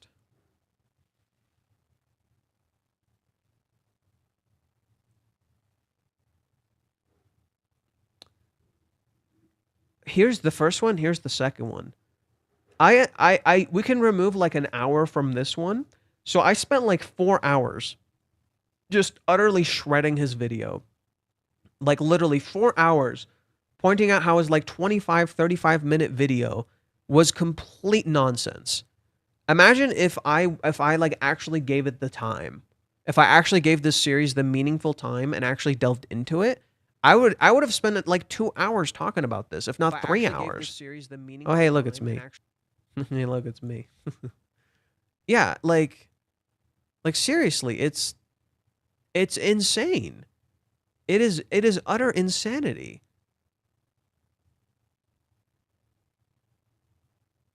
Ironically, it's an AI-generated Mother's Basement video. What are you talking about?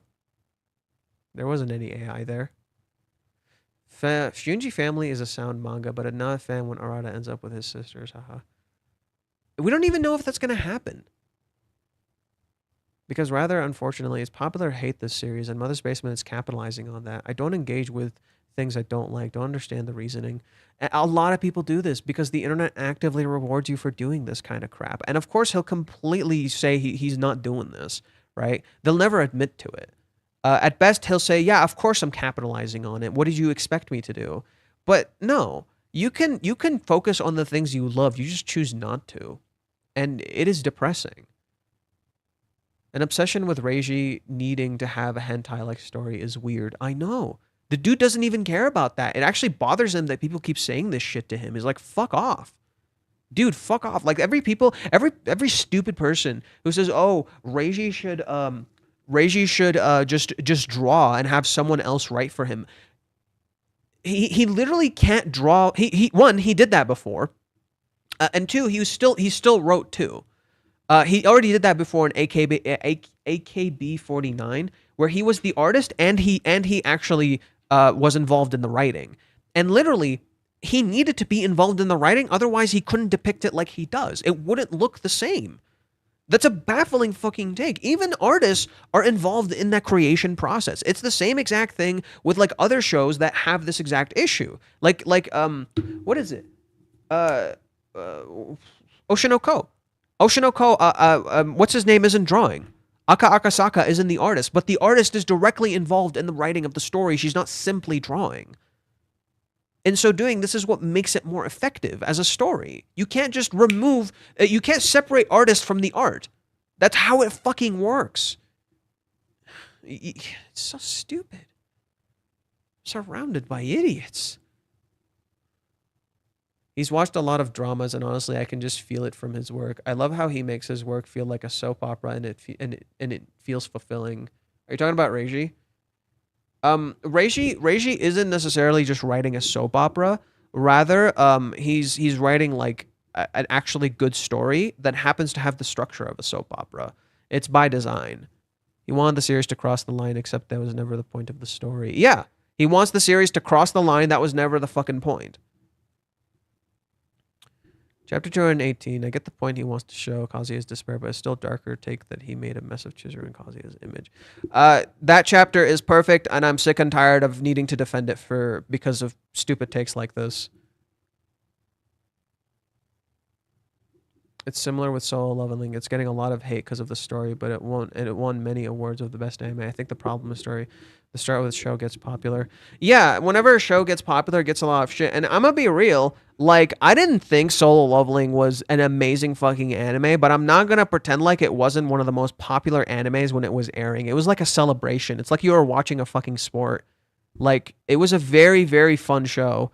And I'm not saying it's like a super well-written show, but that doesn't mean a super well-written show has to win all the time. And I think, like, I get the depression that people feel when they see that and they get disappointed, you know. But it's not even that shocking. It was a very popular show. They all essentially want him to make Love Ru. No, they just want hentai. Who are we kidding? I watched the anime of Shuinji, but I'm not a fan of harem in general. It's not like you're making characters look like a playboy. The only fun with her girlfriends are shame because of the gag manga about harem. Whatever, man.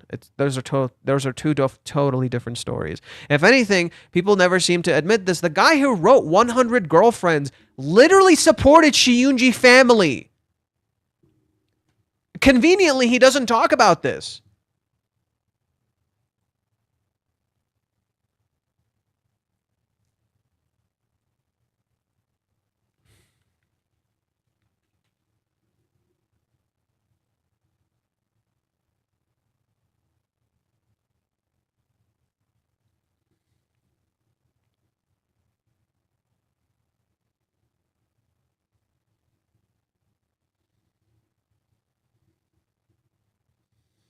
It's going to be hard to find.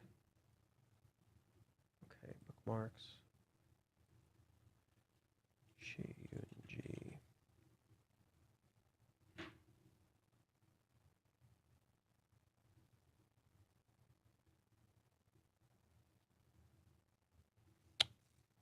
Thank you, past me. I fucking love you. Here's the artist for 100 Girlfriends. Support illustration. Released from the anime broadcast began. Support illustration by the luxurious creator of 100 Girlfriends who really, really, really, really love you. He literally drew this art piece in support of it. Yeah. How funny.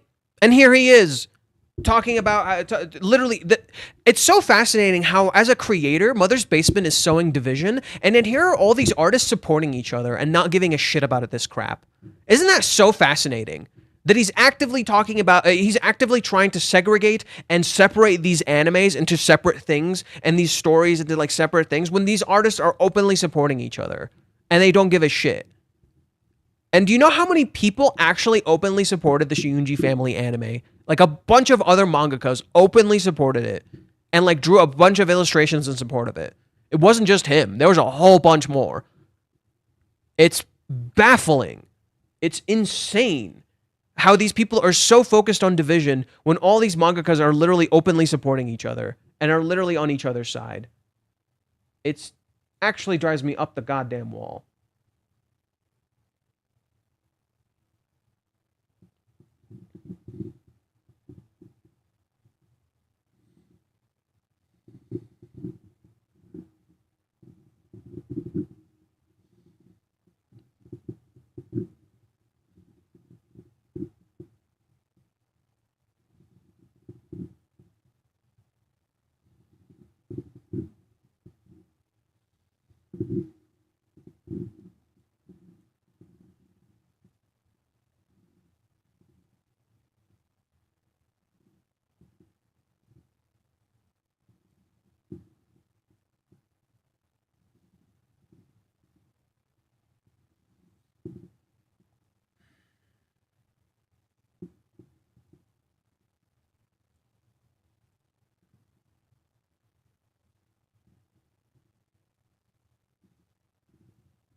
Here's that one, what we just saw.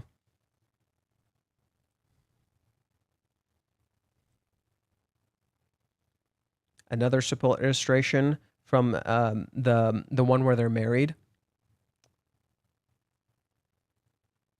It's from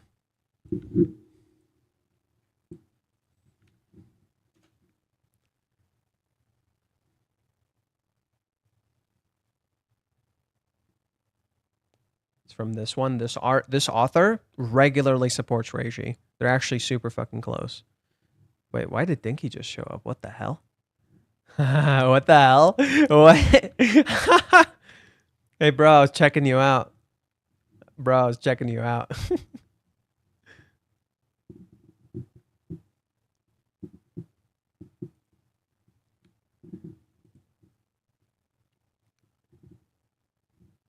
The character concept art for Jellyfish Can't Swim in the Sea.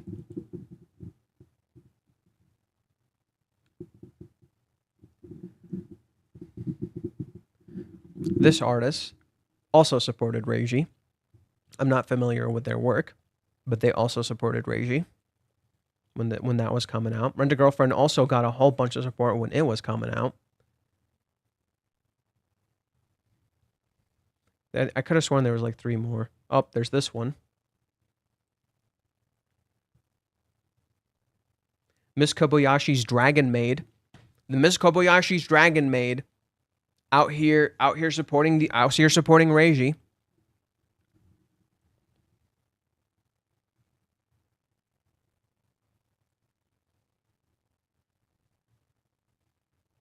Rock is a lady's refinement. This author is supporting Reiji too. Yeah. You guys remember this anime? Yeah. This author also supported Reiji. Huh. How interesting. It's almost like all these authors support each other and they're all connected. They don't give a shit about any of this crap. But for some reason, we all feel like the need to sow division between each other. Unbelievable. Unfucking believable. Surrounded by idiots. Bunch of stupid ass people.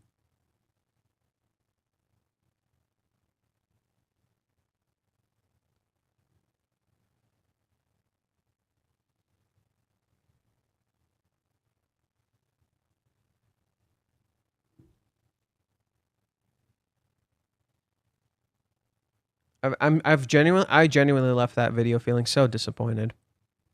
I'm not even angry anymore. I'm just disappointed. I'm just tired and disappointed in people. And I think that's like one of the worst feelings you can have.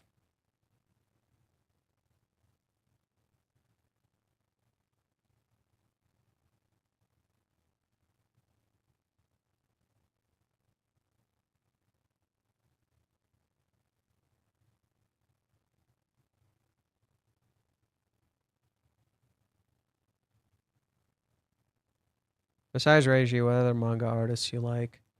At the moment, I can't think of much. I like the manga artist for How Do We Relationship. I'm blanking on their name right now. I did what you said earlier in the stream. I started reading the manga again from the start, and you notice a lot of small details that make sense in every later chapters and see the bigger picture. Yeah. Literally every single piece is given to you and it all connects as you read through the manga. Reiji has always done this. Even if people hate an anime, it just pushes sales for the artist and they're going to be more material. I know, but I'm so tired of this nonsense, you know? Like, it's just intentionally spreading misinformation. It's disinformation. I don't know if I already said this, but all other waifus are hot to me, but Chizuru is the only one I consider beautiful. Reiji has a lot of support from other authors, guys like Mother's Basement would throw heaps of praise on. Funny how that is never mentioned when he gets bashed on by these guys. Reiji has a lot. Oh, you said the same thing by accident. Oh, Shiunji family. I'm not into harems as much. I'm more of an exploration of just one couple story like Kondakari. To me, harem are exhausting, like dooming. I would still recommend you give Shiunji family a try. It's not simply a harem. Rent a Girlfriend is a deconstruction of harems and specifically choosing a completely different path. It's not about harems. It's not about picking all the girls or whatever. It's literally about finding your soulmate and your partner.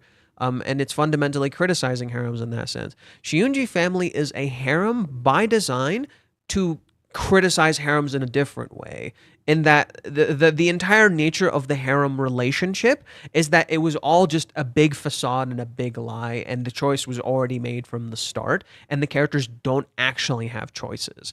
That's the whole thing. Shiunji family is a very subtle story, and it's not so much about picking the girl. Rather, it's an exploration of family and siblings, and how siblings at one point seem like literally people you grew up with and knew your entire time, and then in another they feel like complete strangers, and that's seemingly what Shiunji family is exploring. And if you don't like that, that's also perfectly fine. When I first started Shiunji family, I didn't like it that much. When I first started, I thought it was interesting and it has some interesting ideas, but I ended up not exploring it nearly as much as I wanted. But now it's grown on me a lot more, not because of the anime, but because of how the anime isn't quite the same, and I think that's made it interesting for me. There's a half chapter of all the mangakas showing love. It's got hella lewd to lewd for the streams, maybe. Oh, I know what you're referring to. It's because that's from the anthology. I know what you're referring to. It's from the anthology. Yeah, I'm pretty sure it's from the anthology.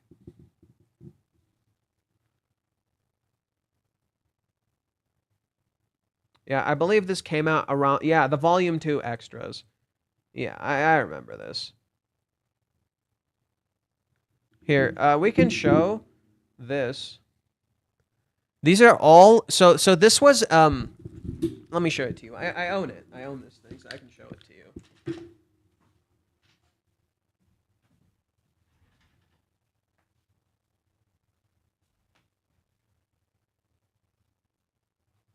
So both the Shiunji family and Rent a Girlfriend got anthologies. These are full-blown anthologies that have a bunch of different artists doing things. For instance, for the Rent a Girlfriend anthology, right here, let me show myself so you can see it properly.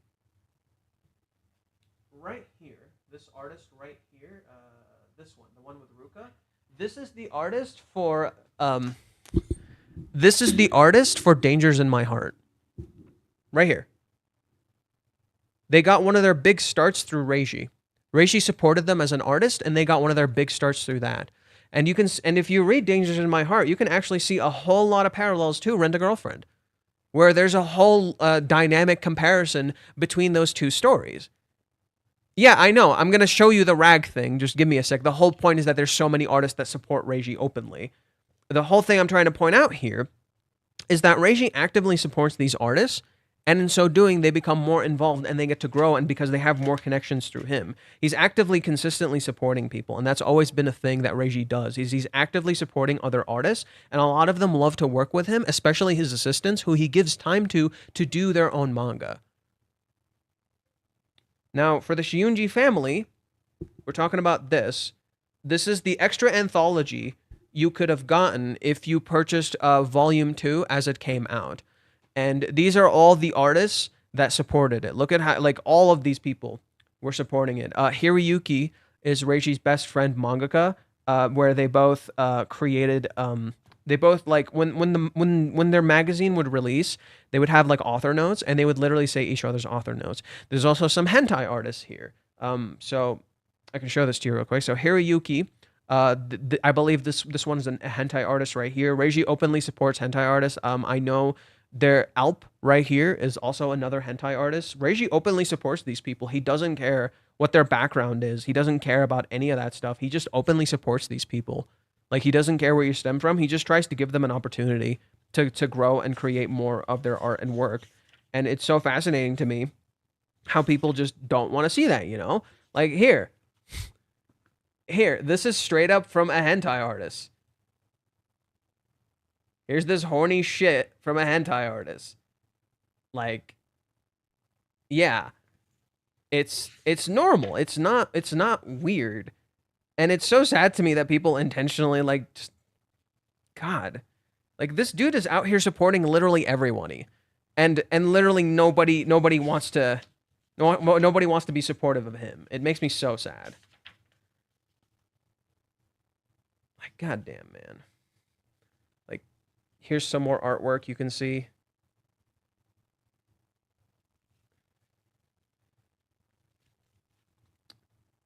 There's these artists. They all like volunteered to be in Reiji's anthology. They all participated. Like here look who it is. Look who it is, the 100 Girlfriends author. Back again. Wouldn't you know it?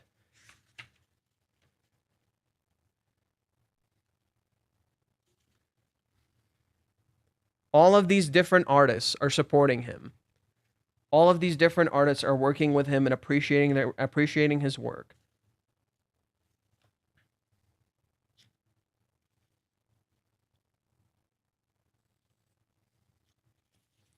This one is from Haruyuki. This is Reiji's best friend.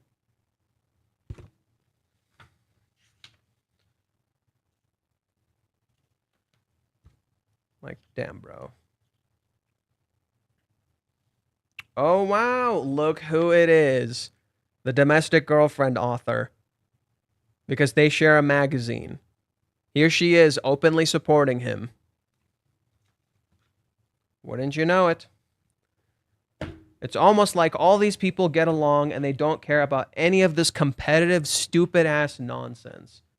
It's almost like they all just get along and none of them care about this stupid, competitive nonsense. And we should just fucking appreciate art instead of constantly arguing which is better and which isn't. We're so busy dividing each other that we spend no time actually talking and connecting to each other.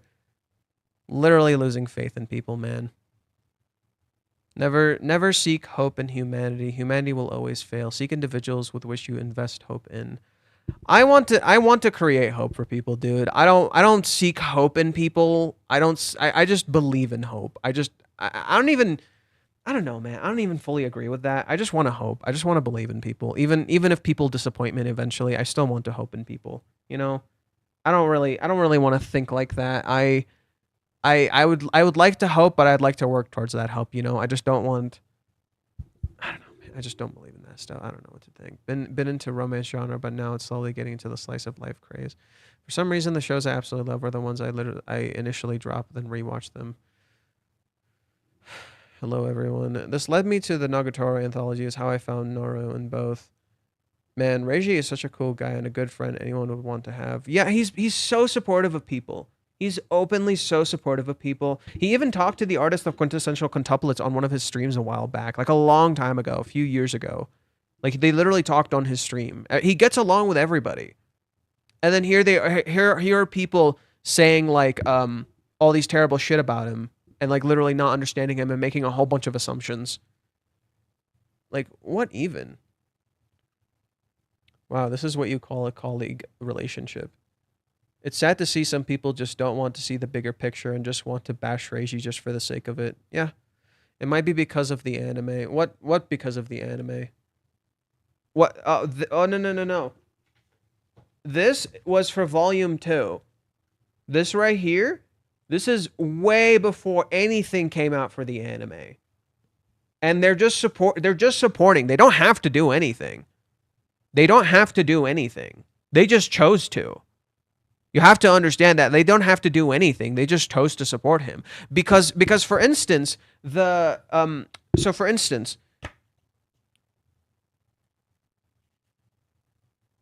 some of these people, like the 100 Girlfriends author, they don't share a magazine. Some of these people share a magazine with Reiji. A lot of them don't. They're just supporting each other. They don't share magazines. They're not in the same thing. They're in completely different things, and then they're still supporting each other. In contrast, the domestic girlfriend author does share a magazine with Reiji, which is one of the reasons she probably chose to support him in this. But this was way before anything came out for the anime.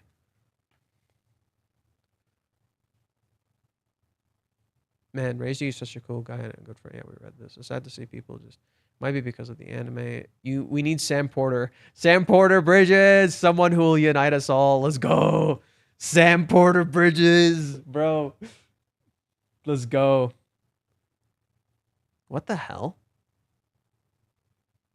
Why are we talking about that dude, Kazuru? Why are we talking about that guy? I'm not even gonna say his name. That's gross. Why are we talking about that guy? I'm gonna remove the specific comment. I'm not removing everything you said. I'm just removing the specific comment. I don't know why you're talking about that. We're not gonna mention that in chat.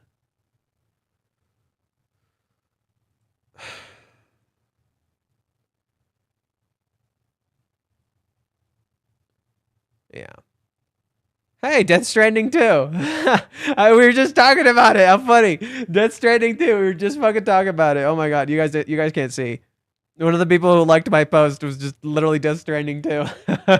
That game was depressing, dude. Death Stranding 2 was a really good game, but it was fucking depressing.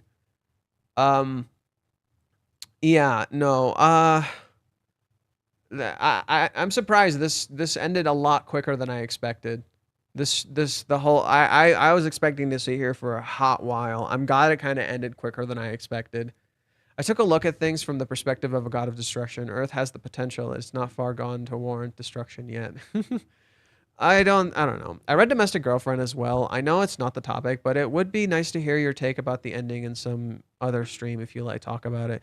I have not actually read Domestic Girlfriend. I've never actually sat down and read it personally, so I wouldn't know. I watched the anime. I love the opening. The opening is amazing. Holy shit, the opening is really good. But I never actually properly sat down and read Domestic Girlfriend. I actually don't know it all that well.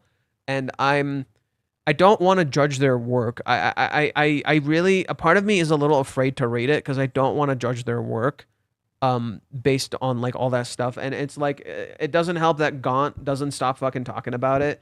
So it's like, I don't want him to coat my perspective of the story. I don't think he will, but I just don't know. I've yet to read it. There's a lot of stories I need to read. But I don't know. Lately, I've just been kind of focused more on writing about Rent a Girlfriend and my enjoyment of that. And wow, the disappointment just lingers. It's so weird how I feel because it's not even just disappointment. I just feel empty. Like that video just left me feeling empty. I don't even know how I feel. Like I just feel empty. It's so devoid of joy. That video, it was so devoid of joy and love. And it's just left me just like, what the fuck? What even do I even feel? Just what the fuck? Have you read Witch Watch? No.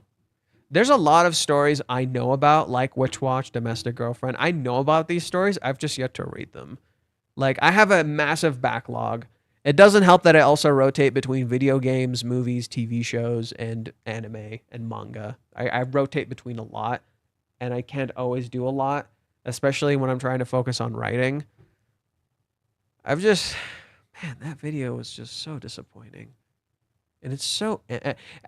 I hate walking out of something and feeling empty and not motivated to talk about anything, you know? Like...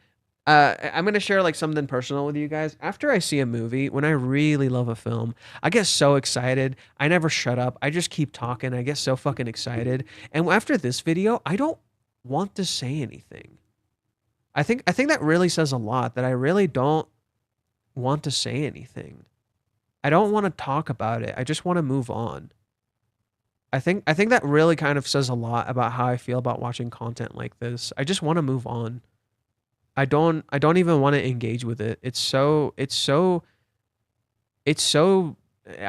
want to say depressing, but I think maybe just feels empty to watch something like this, that I just don't want to even engage with it. And I want to criticize it. I think that's like my internal clash. On one hand, I really want to criticize it. I want to sit down and spend hours calling these people out. Like calling them out on their bullshit and their nonsense. I want to just spend hours writing about that. But on the other, I just want to write about what I like. I don't fucking care about all this stupid nonsense. Yeah, you can't win at this point. I think the only thing I can truly do is just engage with the story honestly. And then as I engage with the story honestly, I point out what people are doing wrong. I point out how people are criticizing things in a way that's blinding them to what the story actually says. So I think my greatest tool is truly to just talk about the story. And then after talking about the story, I can make a video completely separate from everything where I talk about the hatred. And I'm like, okay, if you guys want context for these things, here are these videos I made actually delving into the story and actually engaging with it. I need to use connection to actually engage with people instead of focusing on what divides us. I think rather I should keep that its own separate thing rather than actually focusing on fact. In fact, I don't understand this gratuitous hatred towards certain works. After all, if you don't like them, simply don't read them. Then we need to see what these opinions are based on. Wait, what? After all, if you don't like them, simply don't read them. Then we need to see what these opinions are based on. What do you mean? What do you mean by that last sentence? We need to see what these opinions are based on. Like everybody, when you don't like something, it's not objective. It's subjective. Everything about it in its fundamental nature is subjective. The reason you don't like something varies for everyone else. Sometimes there is a somewhat objective truth to it. Like, they killed someone. I don't like them because they killed someone. That I can totally understand, right? But maybe someone else could be like, why did they kill someone? Why is that happening? And they could be interested in that exploration of the choices and why the characters did what they did and what the author has to say. Do you see what I mean? So it's like you could just not like the act, you could not like the visuals, you could not like a whole bunch of things. It doesn't mean that thing is devoid of devoid of any sort of engagement. Some people just aren't capable of change. Some people just like being shitty. Yeah. Some people don't want to change. They're okay with that. It's not just hate. These people like to just ruin the story for us. If they don't like it, leaks are one thing. Leaks just perpetuate that stuff. I would say they're not necessarily the source, right? If anything, I think the leaks act as an excuse. Hey, look, this leak validates your stance, therefore you can believe what you believe and act on it. I feel like, to me, how the hatred works around this series is pretty simple in its execution. It's literally just a pass. The hatred for this series is a pass for people to be as shitty as humanly possible and to say and do whatever they want as long as we hate it. Because we hate it, we can lie, we can make shit up, we can spread disinformation. We can literally send hatred towards the author and frame it like that's not what we're doing, that we're just criticizing things, that we're just putting valid criticism. And we can keep being as shitty as fucking possible and let our frustrations just run loose and never shut up about it to validate our stance that we don't like this thing. And because so many people agree with us, because it's popular and because it's acceptable, we let ourselves go. Because people won't judge us for this. It's okay. Nobody's going to say anything. It's totally okay to act like this. And I think that really says a lot about people when you give them a pass like this, suddenly it's acceptable to act this way. I think a lot of people, like, when they get a pass to do shitty things, they're pretty okay with it. They're pretty okay with it. They never even consider, hey, maybe this is shitty. No, they're just, I'll roll with this. I don't mind. Right? I get to be shitty. I get a pass. Hell yeah. There's a lot of men who operate like this too. There's a lot of men who say, oh, I'm only doing this because it's fiction. But then if you think about it, you're using fiction as a pass to validate these shitty things you want to do. You're using it as an excuse to do these shitty things that you want to do. Naturally, this doesn't apply to everyone, but I think this is definitely an aspect here where a lot of these people, especially like Mother's Basement, use the hatred for this series as a pass, as a, oop, I get to do this because everyone says it's okay. Because everyone hates this series, I can use that for money, to get money and spread a whole bunch of disinformation, and that's totally acceptable because no one will correct me. No one will tell me I'm wrong. No one's going to call me out on this because nobody's going to engage with it, right? Like, I can say this terrible things and no one's going to contradict me because no one's going to have to sit down and actually read this story, right? No one actually meaningful, at least. Right? And he probably isn't even putting that much thought into it. He never even considers like how his treatment is causing such hurt and such pain, right? I think he never even considers and thinks about that. He's just so into what he's writing. He's so into it. He never even thinks about how his actions hurt other people. Like, I don't think he even processes it because Reishi's this dude all the way across the ocean. If he knew him for 2 fucking seconds, he probably wouldn't be saying half the shit that he's saying, right? If he actually knew Reiji, right? Like he would probably put on a brave face if he was actually interacting with Reiji, right? He'd double down on his stance. He'd be super proud of that. But in reality, like the moment you actually connect and engage with people, actually seriously connect with another human being, suddenly, what do you know? Saying all these terrible things isn't so nice anymore. I'm referring to those who criticize our work without fully understanding it. But what do you mean? Then we need to see what those opinions are based on, because you're saying if you don't, you're saying, right? You're saying right here, where is it? Right here. You're saying that, yeah, if you there's a gratuitous hatred for a certain work. After all, if you don't like it, simply don't read them. But if you don't read them, then how can you know what your opinion is based on? You know, that's what I'm saying. So your statements somewhat contradict. That's what I'm talking about. Even if we don't like something, we can discuss it in a respectful way rather than being shitty about it. Yeah, that's what I mean. It's like you can discuss it in a respectful way, but I'm saying if you're so angry and frustrated about it, what you're trying to do is more so vent than you are actually engage with the story. You just want to be mad, right? And we can be irrational and mad like that. The reason I'm saying is don't engage with it if it makes you that mad, right? You can criticize it respectfully while being annoyed. I've seen a lot of viewers. I've seen some YouTubers who tried to actually respectfully criticize a work, even if they're operating under misinformation. Sydney is an easy one that we saw recently. She's operating around misinformation. She overreacts and she does a lot of silly things, but she's actually kind of trying. She's actually kind of fucking trying for 2 seconds. And I don't ever see that with him, right? I conveniently see him do the thing where he conveniently takes an analysis he made and then warps it into something completely different. And he keeps doing that over and over and over.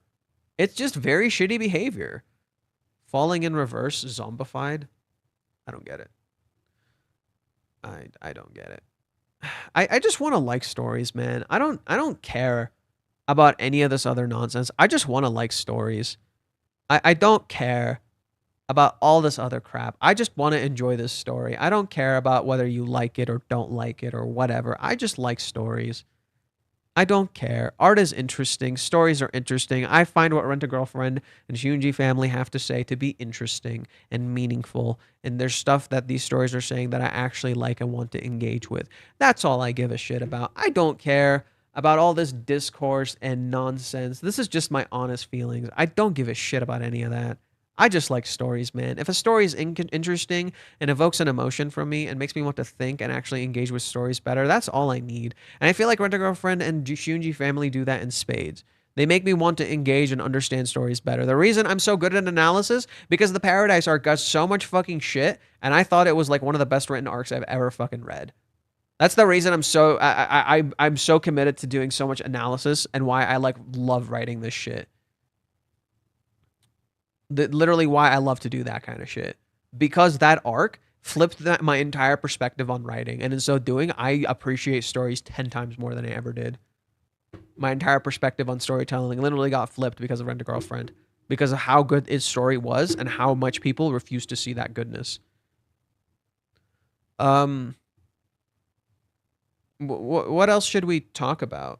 I don't know what to talk about. Well, I'll give you guys fucking Wiz over here. Wiz at the very start of this stream pretty much kind of spoiled the chapter. I'm assuming it seems like next time something is not gonna happen as we expected it. Shocking. So I'm a little spoiled. I don't know anything. I don't know anything. He was just freaking out earlier about tomorrow's chapter. Yeah, I don't know what to expect. Johan, I should have written just stop reading them. My mistake. My criticism was aimed at those who read the story superficially. Yeah, I know. I'm just saying the statement just kind of contradicted itself. That's all. I know you didn't mean anything by it. Thank you as always. Hearing you is always inspirational for me. Thanks, I guess. Yeah. Yeah, I didn't actually focus much on Rent a Girlfriend today. I read the spoilers and I'll leave it at that. Thanks for not saying anything, I guess. Thanks for not saying anything, I guess. Like, whatever, man. Yeah, we'll see. We'll see. Like, it's hard to predict what's gonna happen and what Reiji's gonna do. We'll have to see. I just know I'm tired of like needing to meet these stupid people's expectations of just what the story is saying, and I have to constantly try to defend the fucking story every time it does something they don't like or don't expect or hope for, and I'm just like, fuck off. Just let the story be. Just let the fucking story be. Here, maybe I can make the thumbnail. Maybe I can make the thumbnail. I don't know. I don't know what would for tomorrow's stream. I don't even know what I would put on the thumbnail. I don't know what to expect. I don't even know what my prediction is. I totally forgot. Frozen? Did I freeze? Oh, what the hell? Oh, it's working now. I should be good now. Oh, I think it's because I turned on Photoshop and it just like fucking crashed.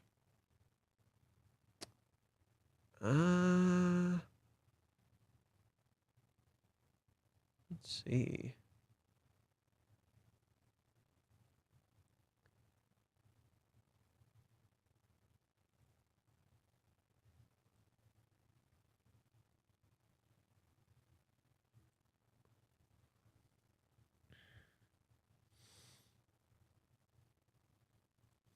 I wonder what I should use for sips. Johan's stream needs CPR. It should be fine now. It was just like 2 seconds. Chill out. Let's see. 387.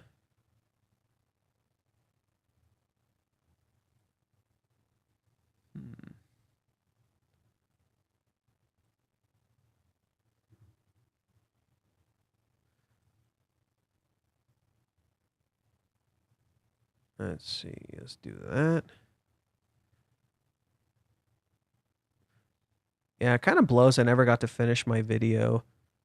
I had some like cool details about last chapter. I never got to finish the video for it.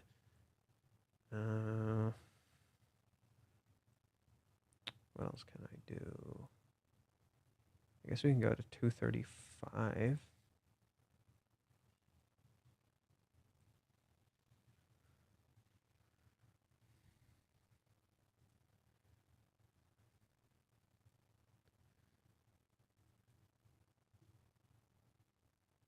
Okay, and then what should I put in the middle?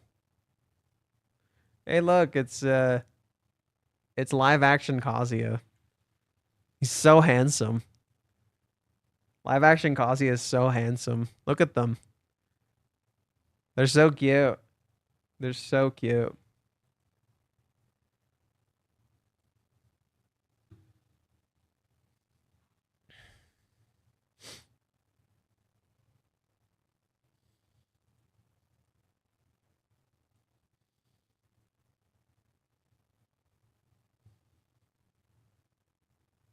Put live action Kazuya in the middle. That'd be kind of weird.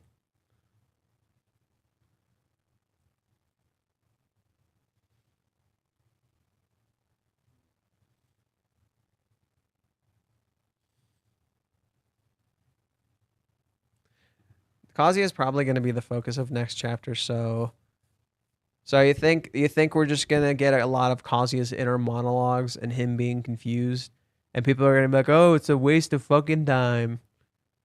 How much you want to bet that's what's going to be? How much you want to bet that's what's going to be? Kazuya's going to think a lot, and people are going to be like, "Oh, what a waste of fucking time." Should we have more mods? Because we didn't have any when Wiz incident happened. I don't know who else to make a mod. I don't know who. 3D model isn't always here, so I don't think he's a good pick for a mod. No offense, 3D model. I really wouldn't be surprised if like that's what it ends up being for Kazuya. It's like, oh, Kazuya's gonna think too much. It's a waste of time. And then you read the dialogue for 2 fucking seconds, and there's actually a lot of interesting things being said there. How much you want to bet that's what it's gonna be? That like you're literally gonna hear a lot of Kazuya's thoughts, but all of it is gonna have something meaningful going on, and all of it's gonna have shit to say. I think it's going to be Kazuya in the first half. I kind of hope I hope and believe Cyber Demon did not read the spoilers. So I definitely think like there's gonna be a focus on Kazuya in the beginning, and Kazuya will definitely overthink some things. That wouldn't be surprising, right? So I could see why that can I be one? Are you always here, Automaton? I need someone who's gonna like always kind of be here, or at the very least regularly, which isn't gonna be easy, you know. So I don't know. I'm trying to pick wisely. All right. McDonald's has a Ronald McDonald. Wendy has the red hair girl. So maybe it's time you got a mascot. What the what? I guess Minnie's the mascot. I found myself fairly bored this morning. Thank God you said Blue Box was good. That one random stream. Blue Box is kind of fun. Kazuya is probably going to be the focus. Okay, we already read this one. Lying Kazuya in the middle? Lying? Or do you mean lay Kazuya in the middle? I don't know what you mean. I think he's going to be okay. I think Minnie's going to find out about the kiss and go nuts. Could be. But that wouldn't line up with why Wiz thought nothing would happen. How do you apply? I need to know you. I'm not going to just pick anyone. I need to know you. So like Lawless Bacon is a regular and we talk off chat regularly. So I actually know him. I don't know him. I don't know him in person, but we talk regularly and he seems like a decent dude.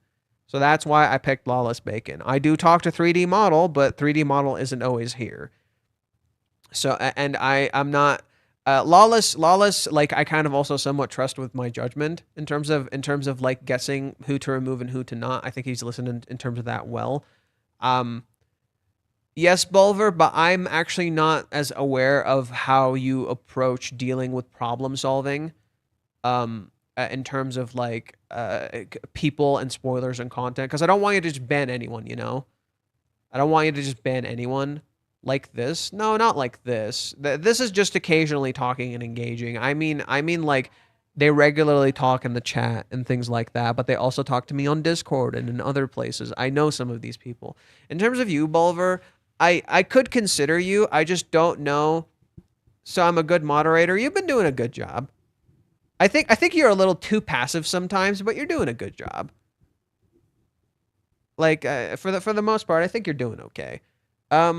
Again, Bulver, I'm not sure. I could try putting you on. I just want you to be careful how to do it. I'll do it. I'll just make Bulver a second moderator. Standard moderator. Can review or remove chat messages and put users in timeout. There you go, Bulver. No UDI. What? I don't know what you mean. Don't get the joke. It's also funny that Lawless Bacon is a moderator. Ha ha ha ha ha. Yeah, that's the joke. That's the joke. Okay. I need some sort of center image. So Kazuya should be in the middle. We said that. So let's find a good Kazuya image to put in the middle.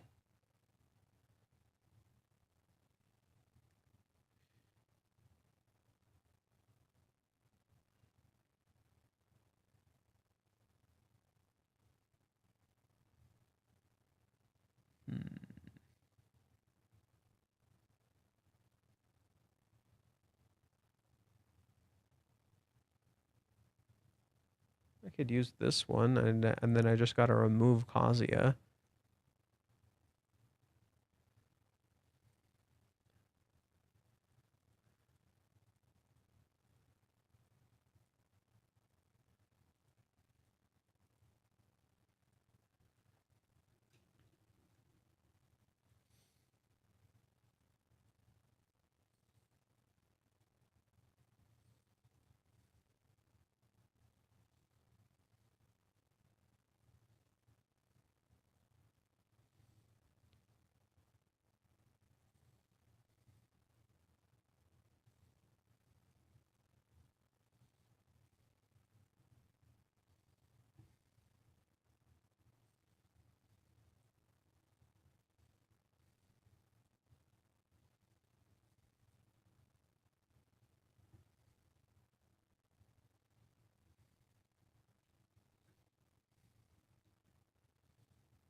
All right, man. Just don't abuse your moderator privilege.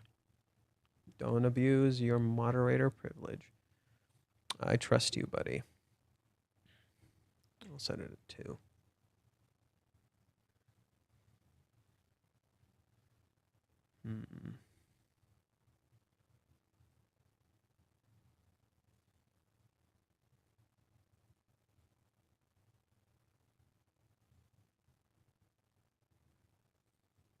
How does that look?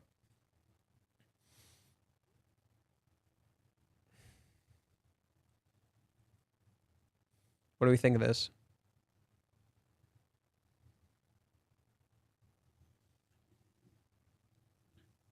I like it. I actually think this one's cute. Bigger? How much bigger? Like this?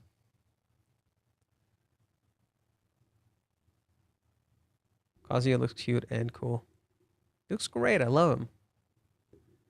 Moderators can't ban other moderators. That's good to Bulver. I have immunity with each other, lol. I think I can make a managing moderator, which could do that.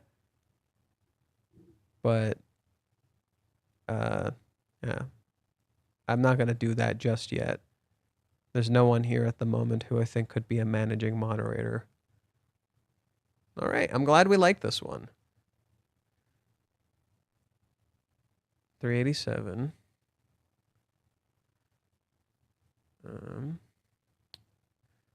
Kazuya thumbnail.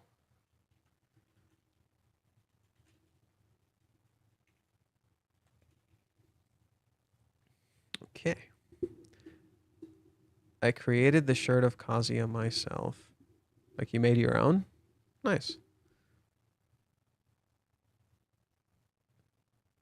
I want to tell you that I'm watching you in what? I want my wallpaper, so where can I get it? You want this image? What time is the stream tomorrow? Here, I'll just schedule it now so you guys see what time it is. So let me YouTube Studio.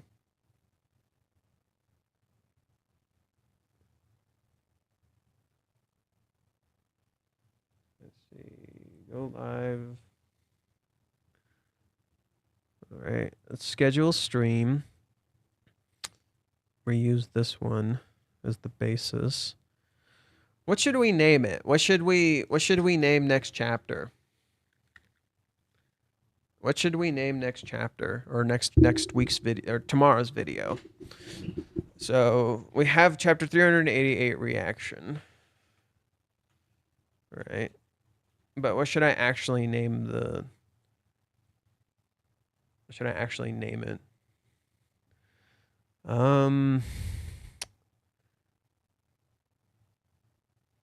Yes, we know. We know Mini Symbol is the same as Kazuya's shirt.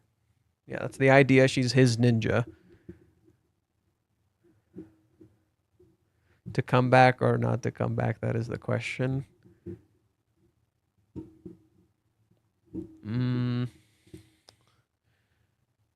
What will Kazuya do?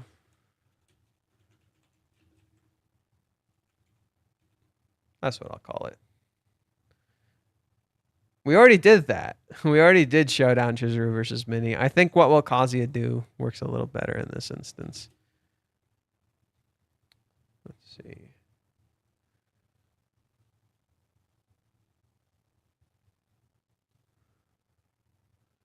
The plot. No.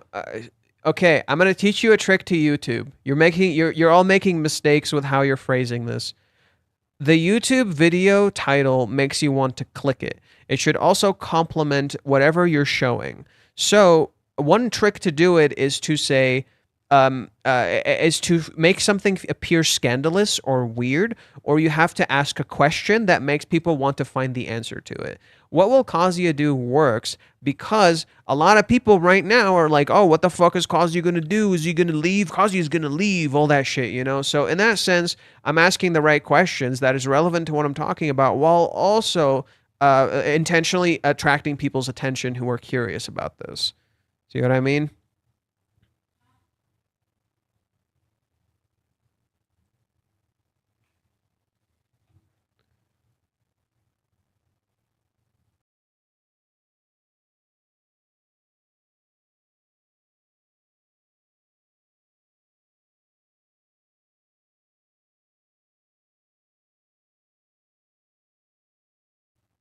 Sorry about that. Talking to family. What will Kazuya ultimately decide? No, too long. Simple and concise is always effective with these kinds of things. Here we go. No, that doesn't work. That sounds bland. What do you mean, here we go? Where are we going? What the fuck are you talking about? See what I mean? That's how people will react. Will Minnie break the wall? No. That's not as interesting.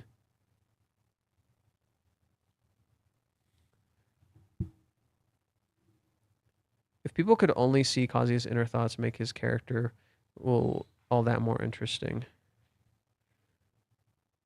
What is Kazuya going to do? Isn't that what I wrote? What will Kazuya do? What's Kazuya? Let's make it even shorter.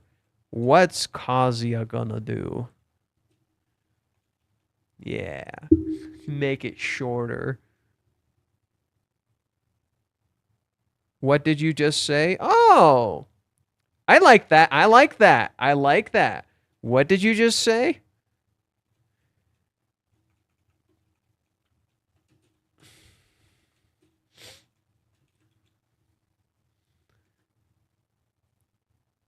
I like that. Okay, Lawless Bacon, that's clever.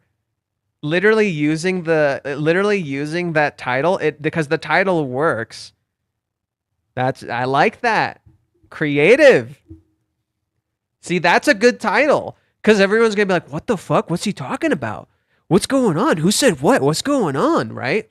See what I mean? But then we need that would mean we need a more exaggerated cover. Okay, for now I should son of a mother. We don't have to watch this, so I can just damn it. Okay, we're gonna go to my YouTube studio. So now the adorable Kazuya doesn't match the title though, which is a problem. The adorable Kazuya does not match the title. Okay. Contents, live. All right, let's more copy. Okay. So another tip for YouTube for those who are new. You always want to have as many tags as you can, and your tags have to be regularly relevant. So I have to update these. I always have 2 sets of tags. One of them is 388. So like that's the current chapter we're about to read. And then you want to have a 399 version. 389 version.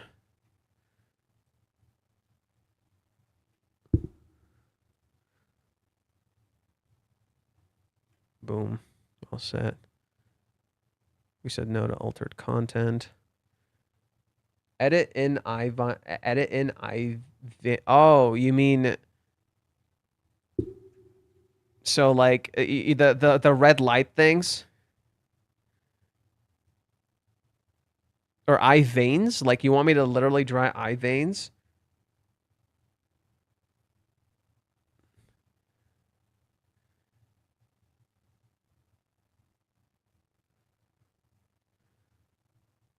That's hard. I would have to actually draw them. And I wouldn't really like that, to be honest. I think this is a really nice art piece. I don't want to mess it up.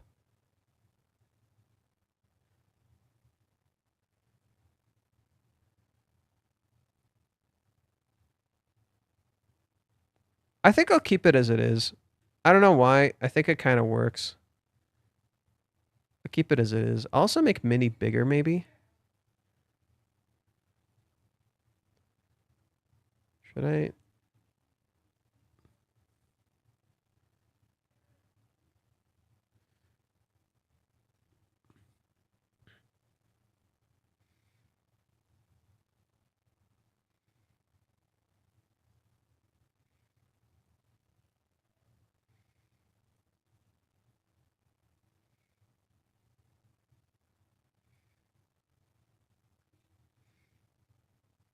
There. It looks more centered and more balanced.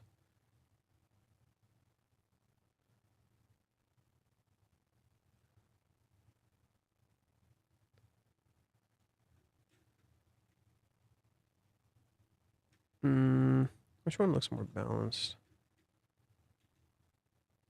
That one, for sure. Yep. Okay.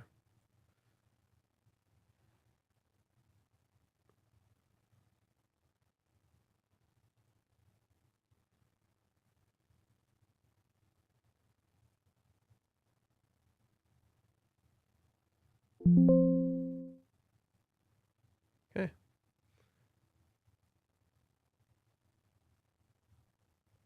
High chance Kazuya would have fallen asleep. We were thinking about that too.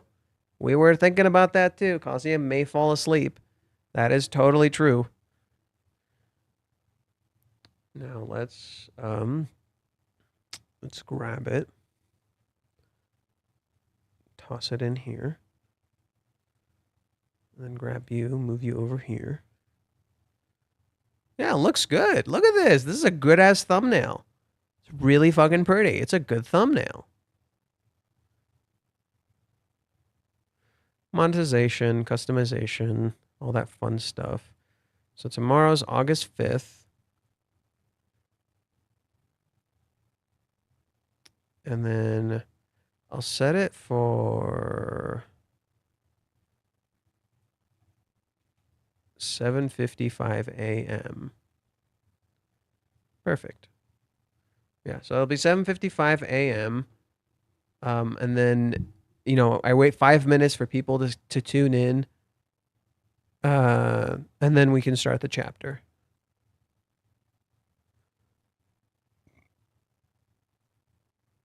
I kind of like it as it is. I really kind of don't want to change it. It's a very pretty art piece. I don't want to mess with it. I don't like messing with Reiji's art. It's very pretty. So I kind of just don't want to mess with it. I think it looks very pretty. The composition is beautiful. So I kind of just don't want to mess with it. Wait, what the fuck? Oh, that's why. Because it streams to both. Okay. So we got that done. I can maybe look at some of the comments. Ruka will come back. Oh, I should show you guys. Ruka will come back soon, in manga time at least. In rating 351, the day before the great day, she calls Kazuya and reminds him about the date on round 1, whatever it is, in Nyabo Nirima next week, and wants to meet him at the Oyama station, the closest to your parents' place. Yeah, I already talked about this. I'm very aware. I just wanted to read that comment. No spoilers, please. No spoilers, please. I'm stuck on 268 or 258. Dude, you're like hundreds of chapters behind. What the fuck? This person's a goof. Hundreds of chapters behind. Oh my god, we're almost at 17. We're almost at 17k. Or not 17, 1.7k. I'd like to hit 2,000 soon. I think we kind of had a lot of gain recently, and then we kind of stagnated. And that stagnation's kind of like been hurting the channel a little bit. I definitely need to change it up a little bit to help the channel grow a little more, because I think we've been kind of stagnating a little with new people. Because the streams are good, but I think the channel needs more videos. I definitely think the channel needs more videos, and that's something I definitely need to work on. Add more glitter.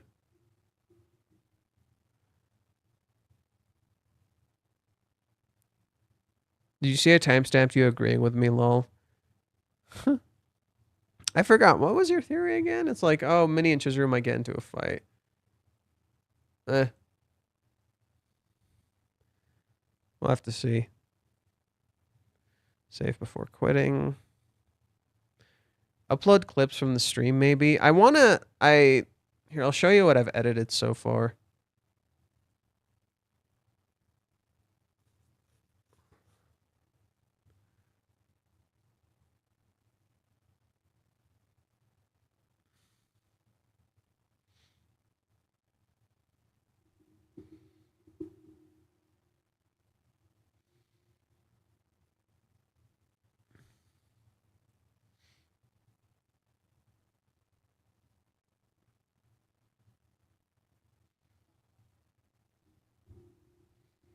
Because I'm like not good at clips.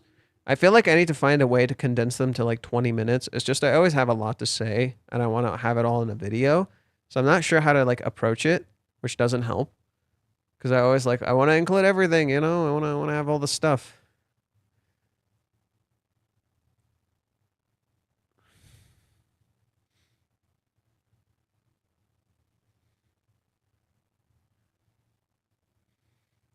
So as you can see, this stream was like 5 hours, and I trimmed it down a whole bunch. This is mostly the reaction portion, and then I think the reaction ends around like, yeah, it ends like right here. This is around where it ends. So it'd have been around like 10 minutes. I'm not sure if I should have, like, here's a question for you guys. Should I just upload the reaction almost immediately? Like just the reaction, not my analysis or anything? Or should I try to include a bit of analysis and keep it around like 20 minutes? Right? Should I try to keep it like around 20 minutes? Something like that?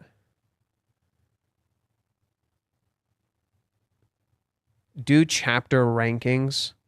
Meh. I can't always catch all the streams, so maybe the important prediction discussion and 15-minute clip. So I should just do like the reaction first and then do an analysis right after that's like separate and just like its own thing. I don't really care for ranking videos. I think that shit's boring. Reaction day of chapter release, reaction on day of chapter release, and analysis day after. And that and it does matter that my analysis does evolve and change. So like I would need to do my analysis maybe the day after on Wednesday, because Wednesdays I get like a better analysis of things. So reaction think is like 10 minutes would be fine, then after analysis. Okay. I guess that could work. So I can start with that tomorrow. I can do like an analysis tomorrow. And we can go from there. Or not analysis, a reaction. We can do the reaction video tomorrow for the first try. And that might attract some other people. The thumbnail needs overlaid text and red marker circles and arrows pointed to different parts of the manga panels. I really hate that crap, bro. I really fucking hate that crap. I know it works, but I fucking hate that crap. I despise it. I don't like that. That's not composition. That's not fucking composition. That's just stupid shit people do. It's not interesting. God, I don't want to react to videos like this anymore. I especially don't want to react. I'm not looking forward to Gigok's video whenever he does that. At least there's a chance he might shut up about it after. I doubt it, though. Let's be real. I fucking doubt it, though. But Johan, just upload the reaction first and then post the analysis. Let one video lead the other for clicks and algorithms. It works, though. Just because it works doesn't mean I want to do it. Sometimes simple is best. Okay, so yeah, we'll just do that. I could try to upload this reaction video.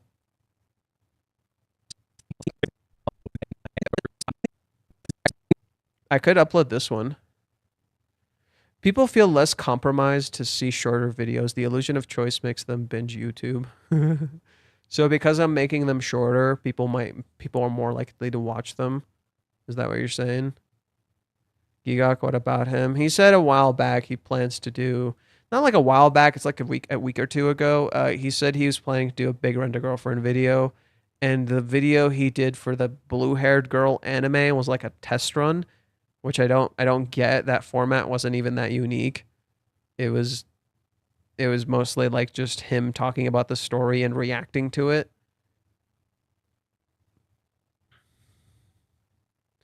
Upload from the Kiss chapter, more reactions from you and the people in the chat.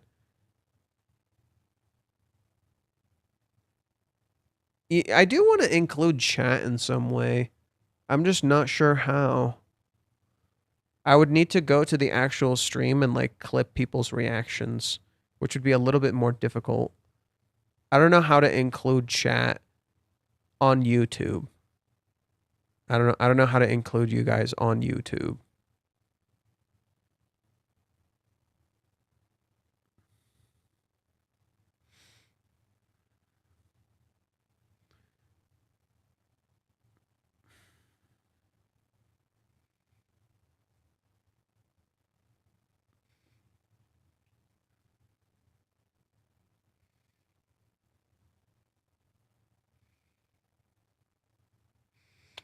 Huh.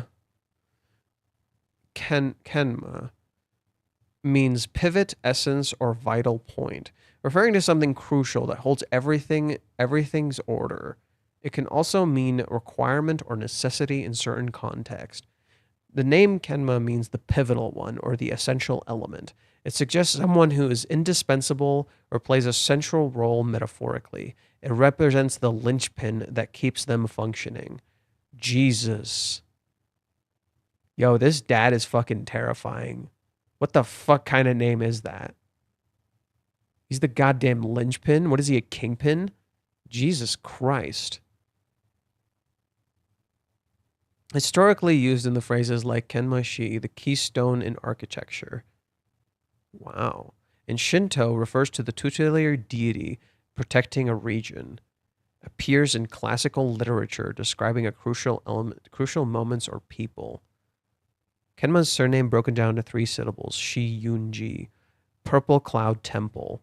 The surname Shiunji combines purple cloud and temple, suggesting a serene and spiritual heritage associated with nobility and tranquility. Wow.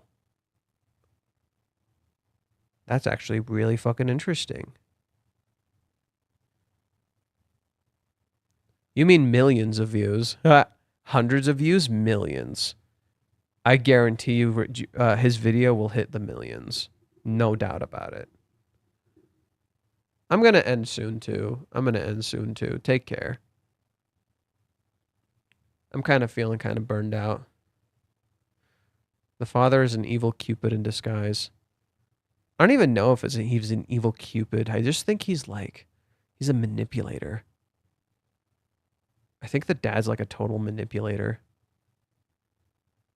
We can help you fake hype like Twitch. I don't really want to fake hype. I don't really care about that. I just don't know how to include people in the actual stream. That's just it. I just don't know how to include people in the actual stream. I'd have to research that. Take care, so you know. Have a good day.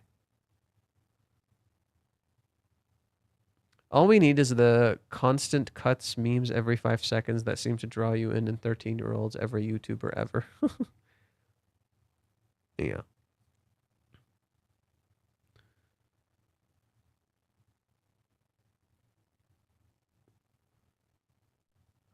Arata's daughter, Chihiro Shunji, has the same name as Kenma's wife, Chihiro.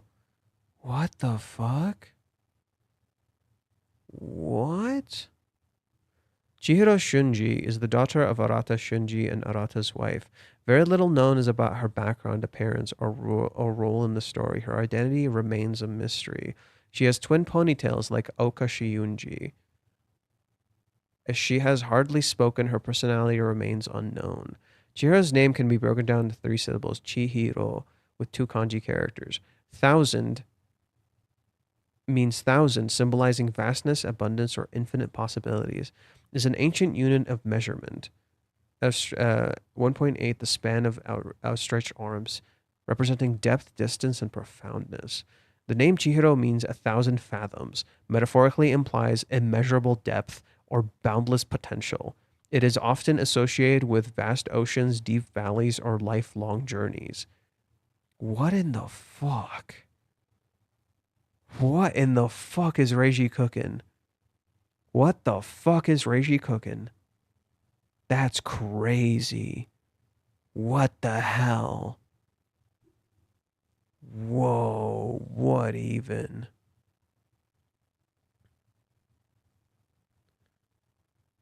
What the hell?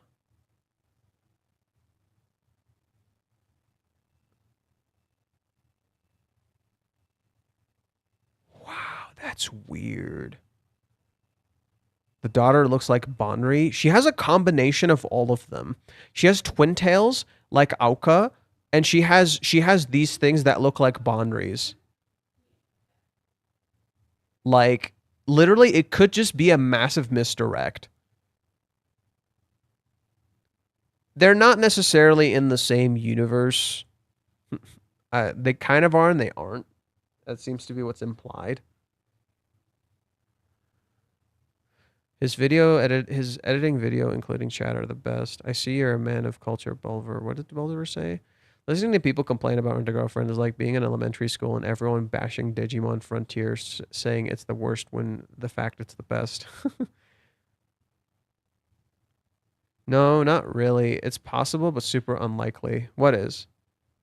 This being Bonri's kid? It's totally possible. She has... Why the fuck does she have white hair? Where does that even come from? How do you get white hair?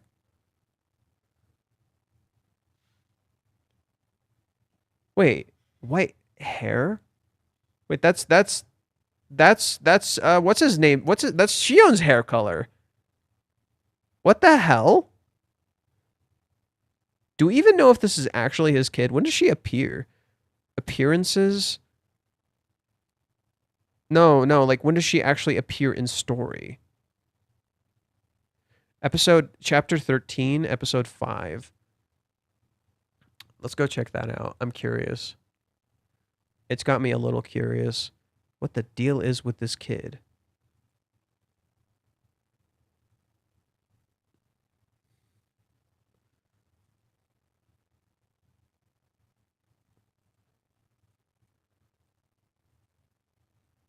Yep, she said that.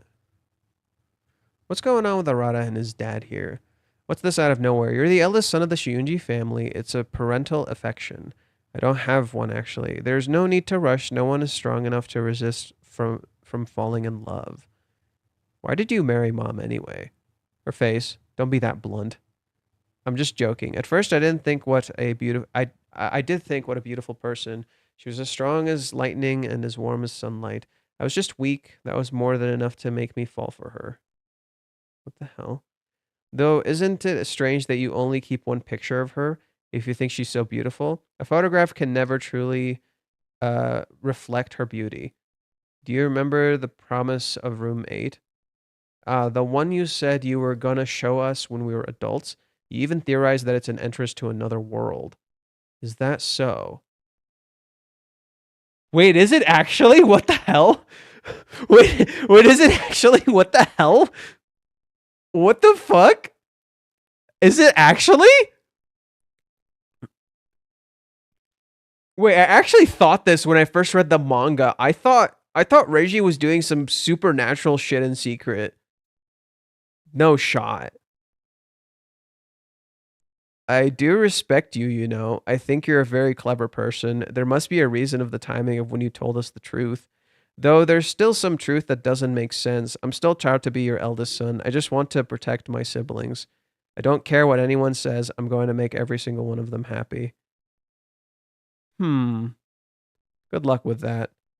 I'll handle everything in the house one way or another. What the hell? At the time, I remember being drawn to him. I'm glad we chose Arata. My eyes were right, aren't they, Chihiro? What the fuck?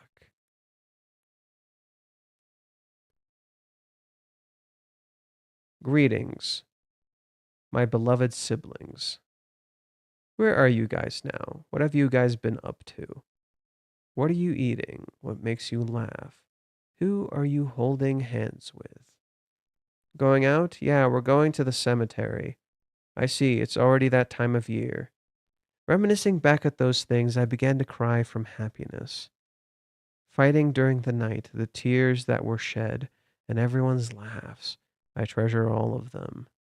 Waking up in the morning. Yo, someone fucking died and something... I think it feels like their entire family fell apart. Doesn't it feel like their entire family fell apart? Jesus. My house. It's like the real thing. Hey now, don't get your Clothes dirty. Let's go, Chihiro. Yep. Mama, let's go. I love you all. Sincerely, your sibling. What the hell? They're hiding a secret sister in room 8. What the hell?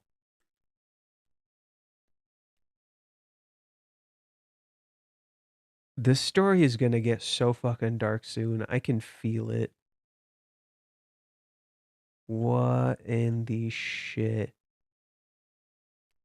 And isn't it interesting that Arata still lives in this place? He never left. Arata still lives in this place, but everyone else left. What if there really is a secret door to another world and they all go through it? And that's why Arata's waiting here, because he's the one who's has to watch the door. And that's what the dad is doing. He's secretly watching the door. No shot. That would be crazy.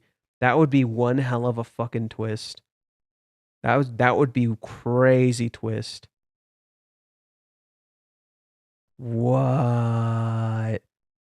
What the hell? And who is this girl?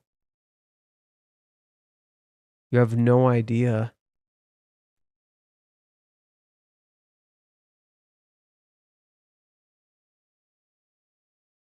So what if, no, that doesn't make sense. No, I was thinking, like, where did they come from? Minami confirmed. Doesn't look like Minami. The hair definitely doesn't match. It's supposed to intentionally either look like Oka or look like Bonri. She's intentionally kind of a mix of the two. Like the closest one seems to be Oka, but she's too mature.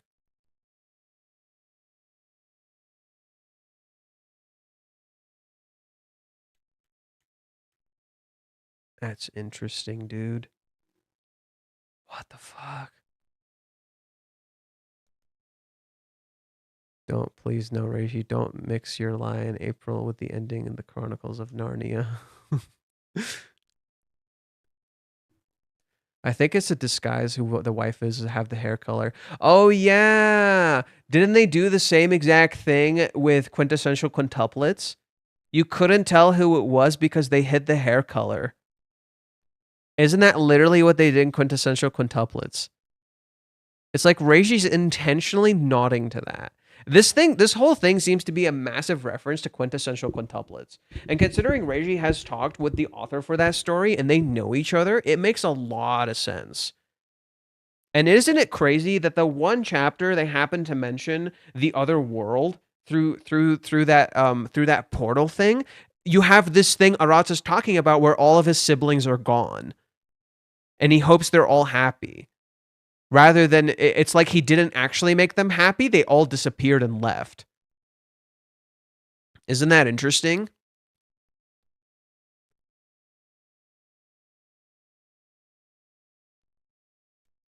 What the hell?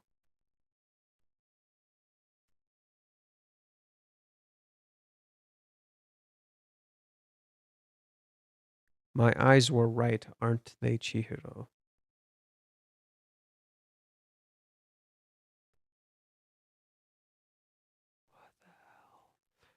I really want the dad to not be a good person. I want the dad to not be a good person. Or even better yet, what if the dad is playing the role of a bad person on purpose? So he intentionally looks like a bad person. What is Reiji cooking with this story? I also think it ending at 13 volumes is a goddamn sign.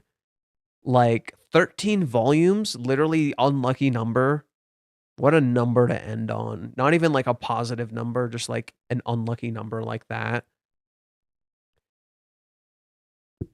He may have even spoken to the author of Thing with a Knot with the Amagami sisters, since they were being assistant at the Kontoshoku authors and helped write that too.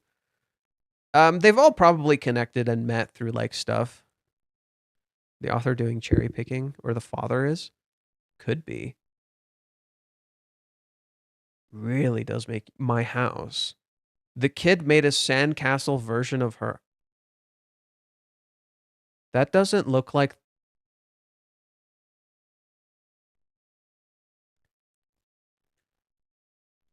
Let's go, Chihiro.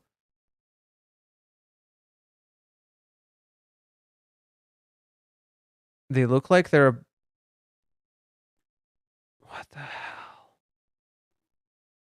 What is Reiji cooking? This dude's fucking with us. This dude is fucking with us. I'm actually really curious now.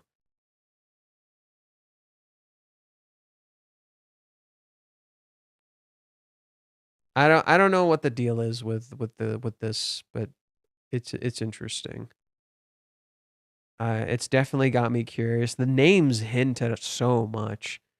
Also, just her having white hair is surprising. Her having white hair is very surprising. Because in the manga, it doesn't look like white hair.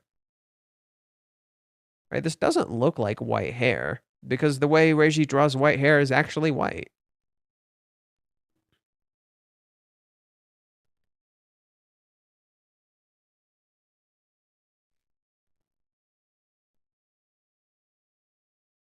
If Reiji keeps cooking with these fates, gonna end up streaming this too. I may. If Reiji cooks some interesting stuff with this series, I may end up streaming it.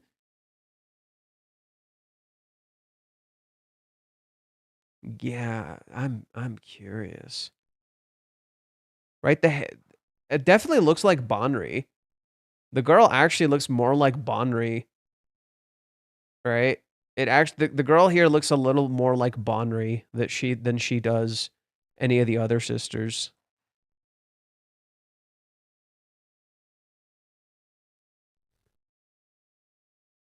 It looks like all the sisters' hairs with rainbow highlights.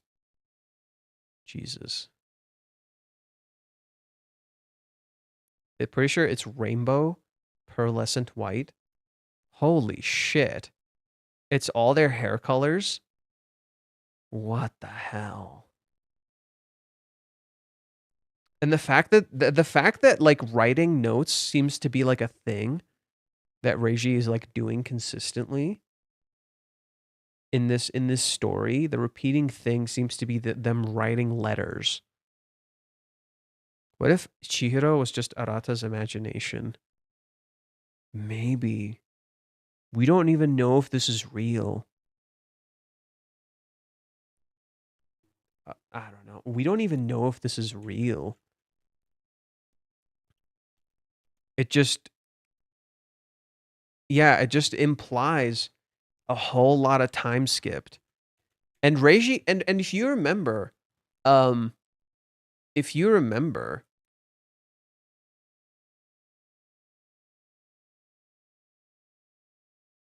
Reiji's second artist